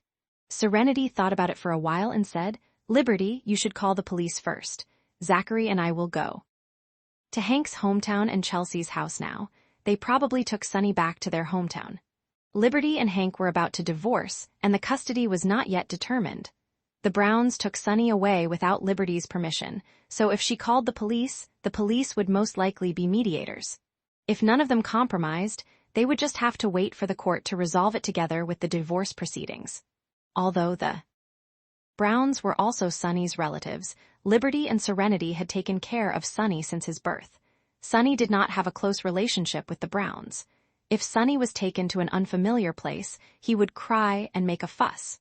Who knew what the Browns would do to Sunny? Liberty, did anyone see them taking Sunny away? Serenity worried that if she and Zachary were not able to find Sunny when they arrived at the Reptons' house, the Reptons would not admit what they did and might even blame Liberty for not taking good care of Sunny and losing him. Some people witnessed it, but my mother-in-law said I wouldn't let her visit her grandson. She missed her grandson too much, so she could only use this way to see him. When those people heard that it was a family matter, they didn't want to interfere, so I don't think they'll testify for me. Liberty, don't panic, calm down and call the police first. Zachary and I will go to the Reptons' house now. After you call the police, call Hank and tell him what they did was wrong. It'll traumatize Sunny. Liberty said angrily, I called him. He said that Sunny is his son and his parents miss their grandson. He said I don't have time to take care of Sunny since I have to work, so his parents will take care of Sunny from now on. Saren, I'll call the police first. Okay. After the Hunt sisters ended the call, Serenity rushed out of her room. She saw Zachary, who just came out of his room, so she went up and grabbed Zachary's arm. Zachary, the Browns took Sunny away. Can you please accompany me to Hank's sister's house? In his hometown, Grandma May and Mrs. Lane came out when they heard this. What's wrong? Grandma May asked with concern. Nana, my sister took Sunny to the market to buy some groceries, but her in-laws took Sunny away and handed him to Hank's brother-in-law. I'm guessing they went back to their hometown. I know where they live. Serenity was afraid that if she went there alone, she would be outnumbered and might not get Sunny back. She might even suffer a loss. Thus, Serenity wanted to bring Zachary along. When she encountered any issue, Serenity subconsciously thought of Zachary because she trusted him and grew a little dependent on him. With him around, Serenity felt that she did not have to worry about the sky falling. They're a family of scumbags. Grandma May cursed at them and urged Zachary. Zach, you should go with Serenity to get Sunny back first. It'll be troublesome if they move Sunny to another place. Hank's family took Sunny away before the divorce was finalized, so this was not illegal. It was just an underhanded tactic. At this time, they could only rely on themselves to find Sunny. Mrs. Lane and I will go to Bright Boulevard to accompany Liberty so she won't feel lonely. You should also call Callum and your brothers to help. If they're in Wiltspoon, ask them to come so you'll have strength in numbers. Once you find out where they're hiding Sunny, let us know as soon as possible, and we'll send Liberty there. Liberty is Sunny's biological mother, so it's more appropriate for her to go and get her child back. Grandma May encountered all kinds of situations before, so she quickly calmed down and made a series of arrangements. Stranger Marriage, Chapter 443. Zachary called Callum while he walked out. It was early in the morning, so Callum was still in dreamland. The phone rang for a while before Callum answered. Zach, what's up? Callum opened his eyes to look at the caller ID, then closed his eyes after answering the call. On weekends, Callum had nothing to do and would not wake up until noon. Callum, please inform everyone except Rowan to go to Serenity. Which expressway do we need to take to Liberty's in-law's house? We'll need to take the XX expressway for around 40 minutes. Zachary said to his cousin on the phone, You all can wait for me and Serenity at the intersection of the XX expressway. Something happened and I need your help. Callum heard that Zachary wanted to gather all 9 of the York brothers, except Rowan because he was still a minor. Callum asked with concern, Zach, what happened? Why was it necessary to gather all the York brothers? Serenity's nephew was kidnapped. Her sister is going through a divorce, but it hasn't been finalized. But her brother-in-law's family took her nephew away. The police can't really do anything about this, so it's up to us to find Sunny. The Yorks had a meal with Liberty and her family before, so Callum had a deep impression of Sunny. When Callum heard Sunny was taken away by Liberty's in-laws, he immediately sat up and got out of bed. Zach tells Serenity not to worry, I'll notify everyone to help right away. Okay, tell them to hurry to XX Expressway, then we'll go to Hank's hometown together. Sunny is probably taken there. Okay. After ending the call, Callum wanted to send a message in their family group chat and tag the York brothers. However, considering that it was still so early. In the morning, everyone would still be sleeping and would not look at the messages, so he called them one by one. Since it was the weekend, the York brothers were all in Wiltspoon. When they heard that Serenity's nephew was kidnapped, they did not hesitate and went to the intersection of the XX Expressway to meet Zachary and Serenity. The York brothers lived in their respective villas and were not back at the main residence, so they did not reach the intersection at the same time. However, they arrived for their rendezvous one after another. To Zachary's satisfaction, everyone still remembered to change their cars even if they were rushing. Their cars were around $100,000, so they did not blow their cover.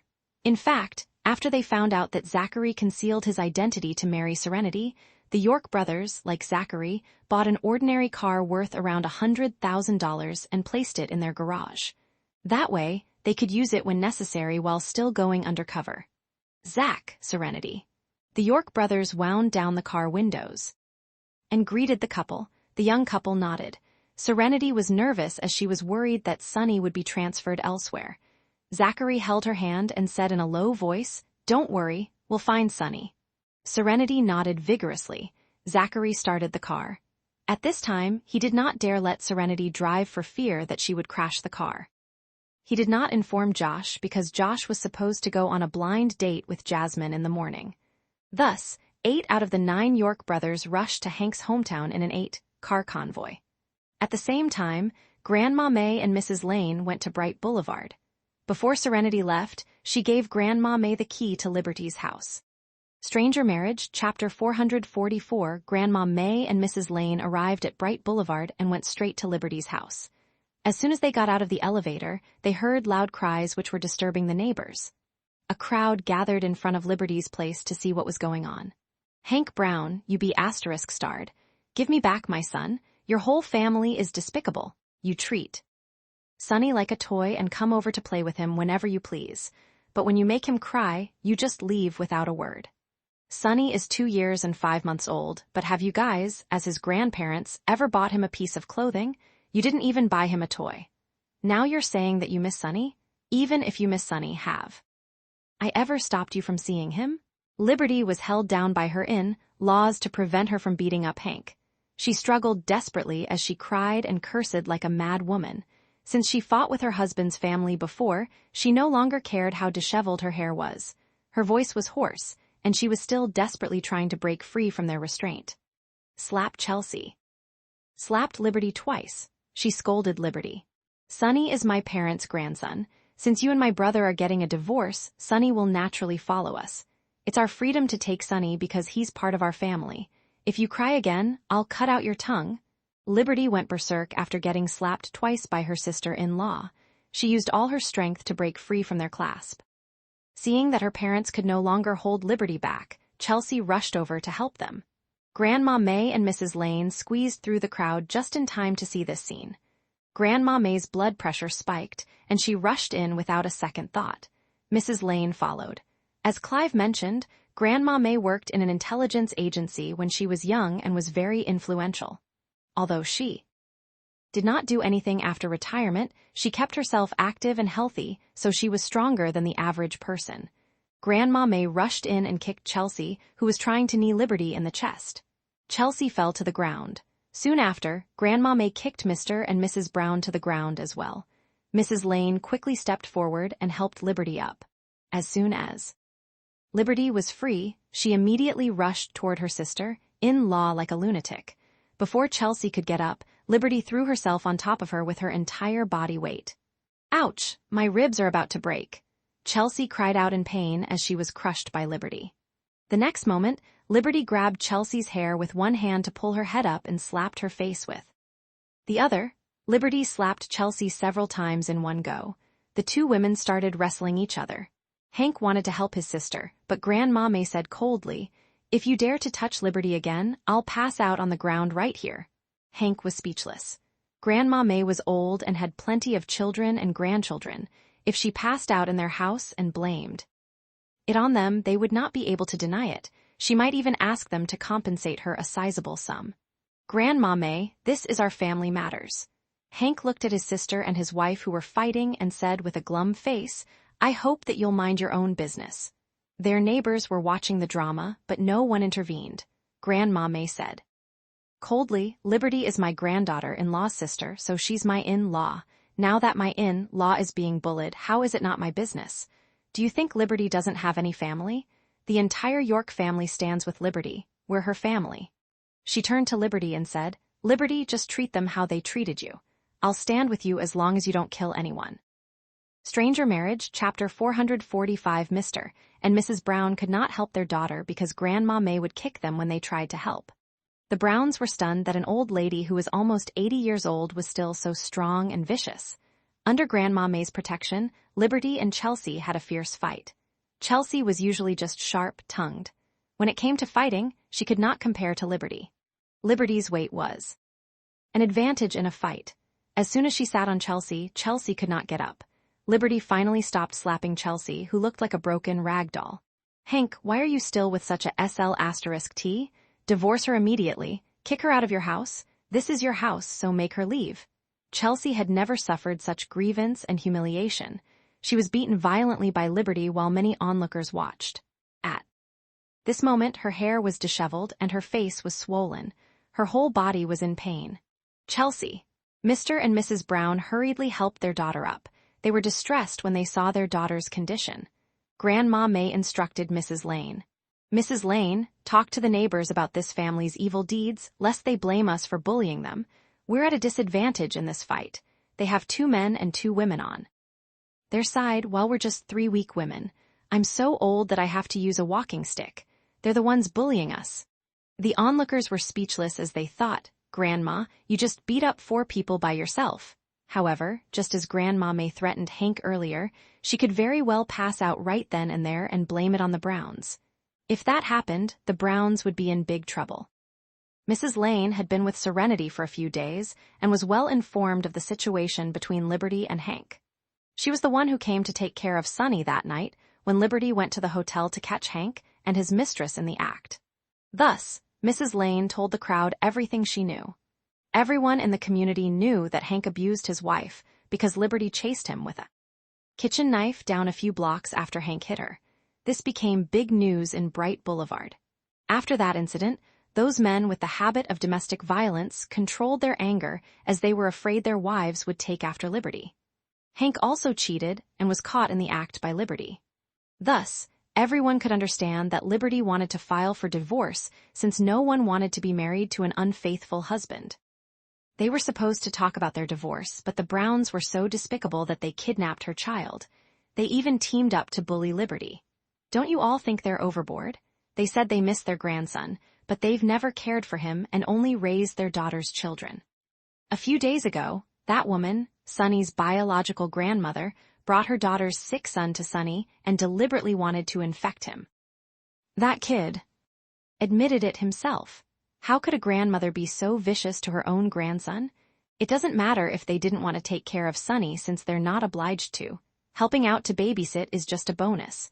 But whose grandma will purposely want to infect their grandson? The crowd watched on for a while. The neighbors actually knew who Chelsea was because she was a horrid person. At this moment when they heard Mrs. Lane's explanation, everyone looked at the Browns with judgmental eyes. The Browns could not take it any longer and went over to push Mrs. Lane and close the front door. Although Mrs. Lane did not know how to fight, she was not weak either. After she was pushed by the Browns, she immediately squeezed through the gap, pushed the front door open, and went back into the house. Anyway, everyone knew the truth now. Liberty was the victim who was bullied by her in-laws. The fastest way to spread gossip was through these middle-aged women's mouths. In less than an hour, the entire Bright Boulevard knew that Hank and his wife were getting divorced and that the Browns kidnapped Sonny. They even bullied Liberty because she was an orphan. Calm, stupid old hag, where did you come from? How dare you meddle in our business? Stranger Marriage, Chapter 446. I didn't butt in. Did you see me butting in? Grandma May retorted. In Grandma May's eyes, she only kicked them and did not butt in. Mrs. Brown was speechless by Grandma May's denial. I just think that you're too involved as a mother-in-law. Also, your daughter has her own family, yet she wants to boss her younger brother and sister-in-law around. She has been the one sowing discord between them, right? How did you raise your daughter? Do you have a grudge against your in-laws? Is that why you wanted your daughter to marry into your in-laws' family? Mrs. Brown was speechless. Mr. Brown spoke up. We're Sonny's grandparents. We miss him, so we're just taking him home to stay with us for a while.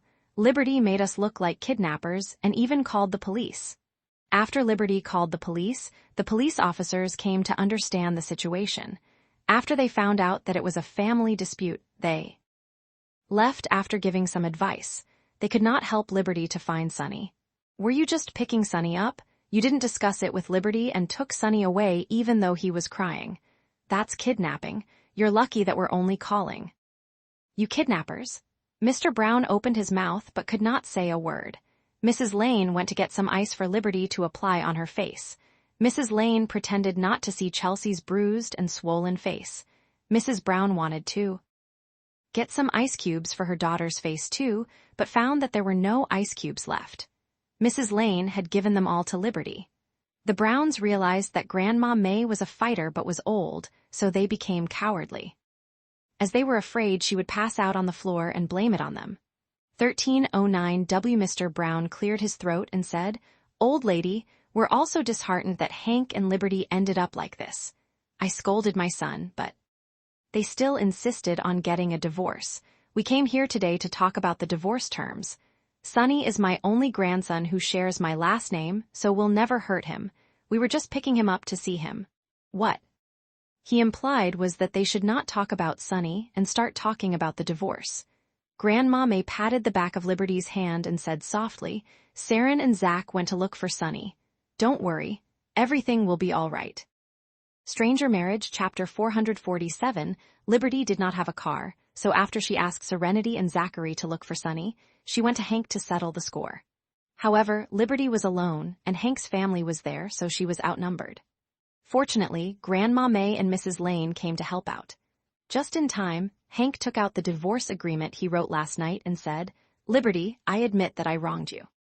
I also know that you can't forgive me, since the two of us are no longer in love with each other. This marriage can't go on. Let's get a divorce. This is the divorce agreement I wrote. Take a look at it. If there's no problem, we can sign it and finalize it on Monday at the City Hall. Liberty took the divorce agreement with a cold face. When she read it, she was so angry that she wanted to rip Hank to shreds. Grandma May took a look at the divorce agreement that Hank wrote. After reading it, she took a few deep breaths to control her anger. The Browns were truly despicable. Seeing Liberty's glum face, Hank said insensitively, I bought this house as a personal property before marriage. The only name written on the title deed is mine, so the house belongs to me. I bought the car too, so that belongs to me too. Although you have a job now, you've only just started and haven't passed your probation yet, so you can't prove that you have a stable income. I'll sacrifice a little and take over Sonny's custody. From now on, you just need to give Sonny $2,000 a month as living expenses. Sonny is only 2 years old and still needs to drink formula and use diapers at night. When he's 3 years old, he'll go to kindergarten. Tuition fees are getting more expensive every year. Although elementary school and junior high are free, he needs money for high school and college. When he grows up, I'll have to buy him a house and help him prepare a bridal gift. All of that needs money. I'm taking custody of Sonny, and I'm only asking you to pay $2,000 as alimony. That's a good deal for you. Since I'm Sonny's father, I have no choice but to take up the burden. I have a lot of monthly expenses and don't have much savings, but I'm willing to share half of it with you, which is $30,000. Liberty knew that divorced couples would be at odds with each other because no one wanted to compromise. A couple who used to share the same bed would become enemies. She did not want to be at odds with Hank, but he went too far.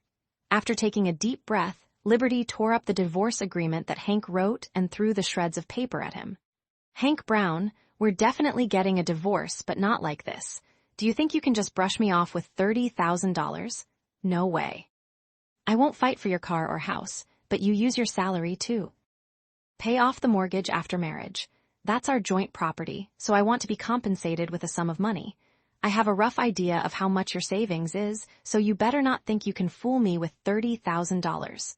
We've known each other for 12 years and have been married for more than 3 years. For Sonny's sake, I didn't want to make such a big fuss. But you took Sonny from me, and I won't tolerate it anymore. I'll fight for everything that I'm supposed to get, but I won't take an extra penny from you. I paid for the renovation costs for the house, and I told you a long time ago that you have to return it to me if you want a divorce. Hank said shamelessly, I also told you that you voluntarily paid for the renovation costs, so I won't give you a penny for that. If you think that you've suffered a loss, you can take away the tiles. Liberty glared at him coldly and said, fine, if you won't pay me back, I'll use my own method to get back my renovation costs. You said you're sacrificing yourself by asking for Sonny's custody. Since you think that way, you can give me Sonny's custody. I'm not afraid of sacrificing myself for my son. No way, Sonny is my grandson, so he must stay with us. Mr. Brown insisted. Mrs. Brown echoed, don't you dare think that you can get Sonny. He's my grandson.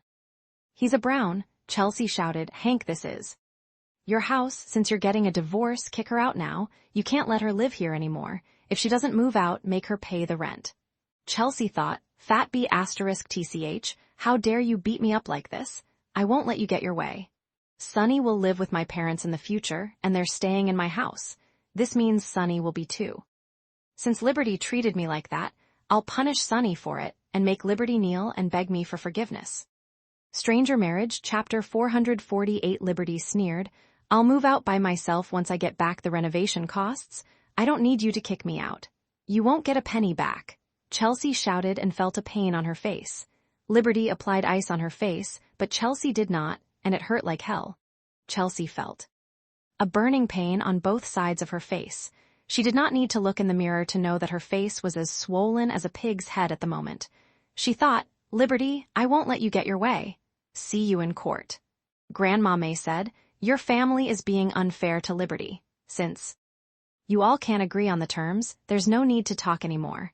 Liberty, you should file for divorce and confront them in court. Hank threatened her. Liberty, you won't get the slightest benefit if you file a lawsuit. Your sister and these people can't help you. If you push us to a corner, it'll be difficult for you to see Sonny in the future. If Liberty filed for divorce and divided their property, Hank would hide Sonny so that Liberty could never see her son again. Liberty glared at him and ignored his threat. She wanted to sue him, get half of their property, and fight for her son's custody. She had to fight for what she deserved and would not let Hank and Jessica take advantage of her. While Liberty and Hank were arguing about the divorce terms, Serenity and the York brothers rushed over to the Reptons' house. Sonny was taken away by George Repton, so Serenity guessed that he must have brought Sonny back to his home instead of the Browns' residence. The Reptons' house was a self-built 3-story building with a luxurious interior and exterior. It was particularly conspicuous in the small town they lived in. George just brought Sonny back not long ago. He thought that even if Liberty and Serenity knew that Sonny was here, they would not be able to come and take Sonny back. He thought the Browns could stop the Hunt sisters. Thus, after he brought Sonny back, he let Sonny play with his youngest son. In the meantime, he hid in the room to play some video games while his wife was not at home. Sonny was suddenly taken away from his mother, so the little guy cried the entire journey. He was left in the hall on the first floor by his uncle. It was an unfamiliar environment, and he did not see his mother, so Sonny was frightened and cried even more. He cried and said, Mommy, I want Mommy. George's parents were busy in the kitchen. They ignored Sonny and let him cry until his voice was hoarse. Lucas watched as Sonny cried and suddenly walked over to hit Sonny. Sonny was sad, but his cousin hit him, so he pushed Lucas away angrily. Lucas did not stand firm and fell to the ground, then immediately burst into tears. Lucas's older brother, sister, and grandparents came out when they heard Lucas crying. Sonny hit me, Lucas complained. Matthew did not question his younger brother. He just stepped forward and kicked Sonny, who got booted 1 meter away. He then lifted Sonny and slapped him repeatedly while cursing the little boy. Serenity heard Sonny's cries when she got out of the car and rushed in to see Sonny being beat Stranger Marriage, Chapter 449. Serenity rushed over and took Sunny away from Matthew. She freed one of her hands and slapped Matthew in the face. Matthew was around 10 years old, but because of his height, he looked like a 15-year-old. After getting slapped by Serenity out of the blue, Matthew was not afraid either. Instead, he was infuriated and rushed over to fight Serenity like a madman. However, before he could touch Serenity, he was lifted from the ground. Before Matthew could react, his whole body was lifted, and his face was pinned against the wall. His hands were folded behind his back. He wanted to struggle, but those two large hands were like metal pincers that were clamping him down. Matthew's clamped wrists felt increasingly painful.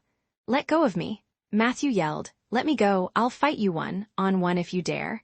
When Emma Repton saw her brother being pushed against the wall, she wanted to help him, but she was blocked by a wall of people. Upon closer look, she realized that these tall men had broken into her house at some point. They were also very good looking. Although she was only 12 years old, she knew how to appreciate handsome men. Emma and her classmates would Hebrew Vav usually discuss which male celebrity was better looking. Emma looked at the wall of people in front of her, dumbfounded. Did these people come out from the TV? They were such dreamboats. Who are you people? George's parents, who ignored Sunny just now, were startled when they saw this many people. Serenity ignored them and looked down at Sunny. Sunny's face was red and swollen from Matthew's beating. There were bright red fingerprint marks on his face and blood on the corners of his mouth. Those big and innocent eyes that usually glowed were filled with fear at this moment. Sunny opened his mouth to cry, but he could not make a sound. Perhaps it was because he was frightened. Serenity's tears welled up at once. With a pale face and shaking hands, Serenity kept patting Sunny's back and hugged him tightly.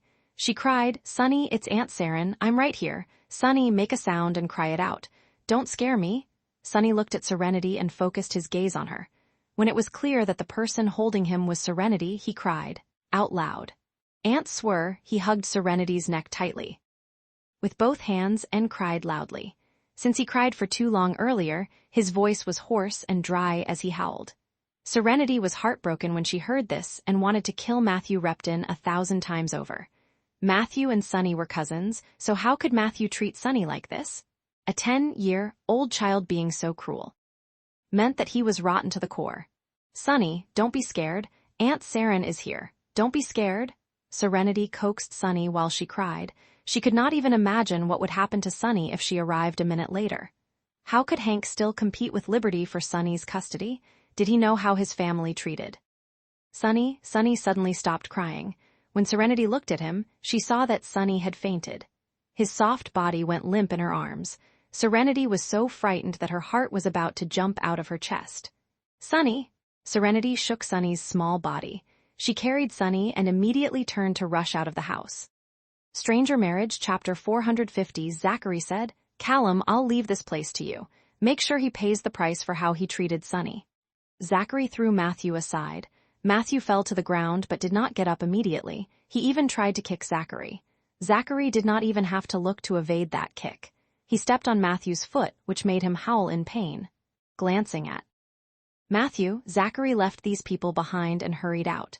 Serenity had already put Sunny in the child's safety seat and was about to drive. "Serenity, I'll drive." Zachary quickly pulled Serenity out of the driver's seat and stuffed her into the back seat of the car so that he could drive. Serenity did not argue with him. She picked up the unconscious Sunny and wondered if the little boy fainted due to shock or pain. Go to the nearest hospital. Without needing her reminder, Zachary would head to the nearest hospital too. The car quickly drove away. Serenity hugged Sunny tightly as her distressed tears fell on him. Sunny was such an adorable kid, yet he had to suffer all this. Along the way, the couple did not speak since Serenity was not in the mood to. She was afraid of what would happen to Sunny. Serenity would not let the Reptons get away with it if anything bad happened to Sunny. Soon, they arrived at the hospital. As soon as Zachary parked the car, Serenity rushed out with Sunny in his arms. "Doctor, I need a doctor." Serenity ran wildly while shouting for a doctor, attracting countless people's attention. The doctors and nurses were alarmed by Serenity's cries. Serenity did not care what specialty the doctors were in. She grabbed one at random and quickly begged him, "Doctor, please save my nephew. He was abused and he fainted." The doctor quickly took Sunny from her and ran to the emergency room. Other doctors and nurses followed. A nurse reminded Serenity, "Since the child was abused, you should hurry and call the police." The nurse then hurried away. Serenity followed them. After Sunny was taken into the emergency room, she took out her phone, wiped away her tears, and called the police. When she spoke, her voice choked up, and the emergency operator gently comforted her and told her to calm down. At that moment, Zachary came over and took the phone from her hand.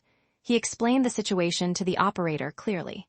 "Zachary," Serenity turned around and fell into his arms. She covered her face as tears streamed down uncontrollably. She had not cried like this for a long time. After the death of her parents, Serenity and Liberty had gone through life's ups and downs, so they had long learned to be strong. However, at this moment, Serenity could not control her emotions any longer. She thought of Sunny's red and swollen face that was marked with fingerprints with blood tainting the corners of his mouth.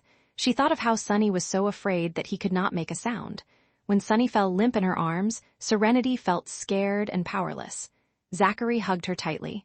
"Sunny will be fine." Zachary comforted her as well as himself. "If anything happens to Sunny, I'll make sure their whole family pays the price." Serenity cried as she said such harsh words. "Sunny will be fine. We'll hand this case to the police. I told Callum to return the favor." How could they treat Sunny like this? That B** starred is Sunny's cousin. Hank gives his parents a living allowance every month, and Liberty said that it's no less than $5,000. They use it on Chelsea's household, so Hank is practically supporting his sister's family. "Look at how his nephew treats his own son," Zachary said in a deep voice. "Parents are a child's first teachers." Chelsea's character had subtly influenced her children, which made them rotten to the core. To listen full and free Married at First Sight by Lingfei, please access the website novelsaudio.com and search keyword Married at First Sight or click the link in the description of this video. Welcome to novelsaudio.com. We hope you have a relaxing and enjoyable time.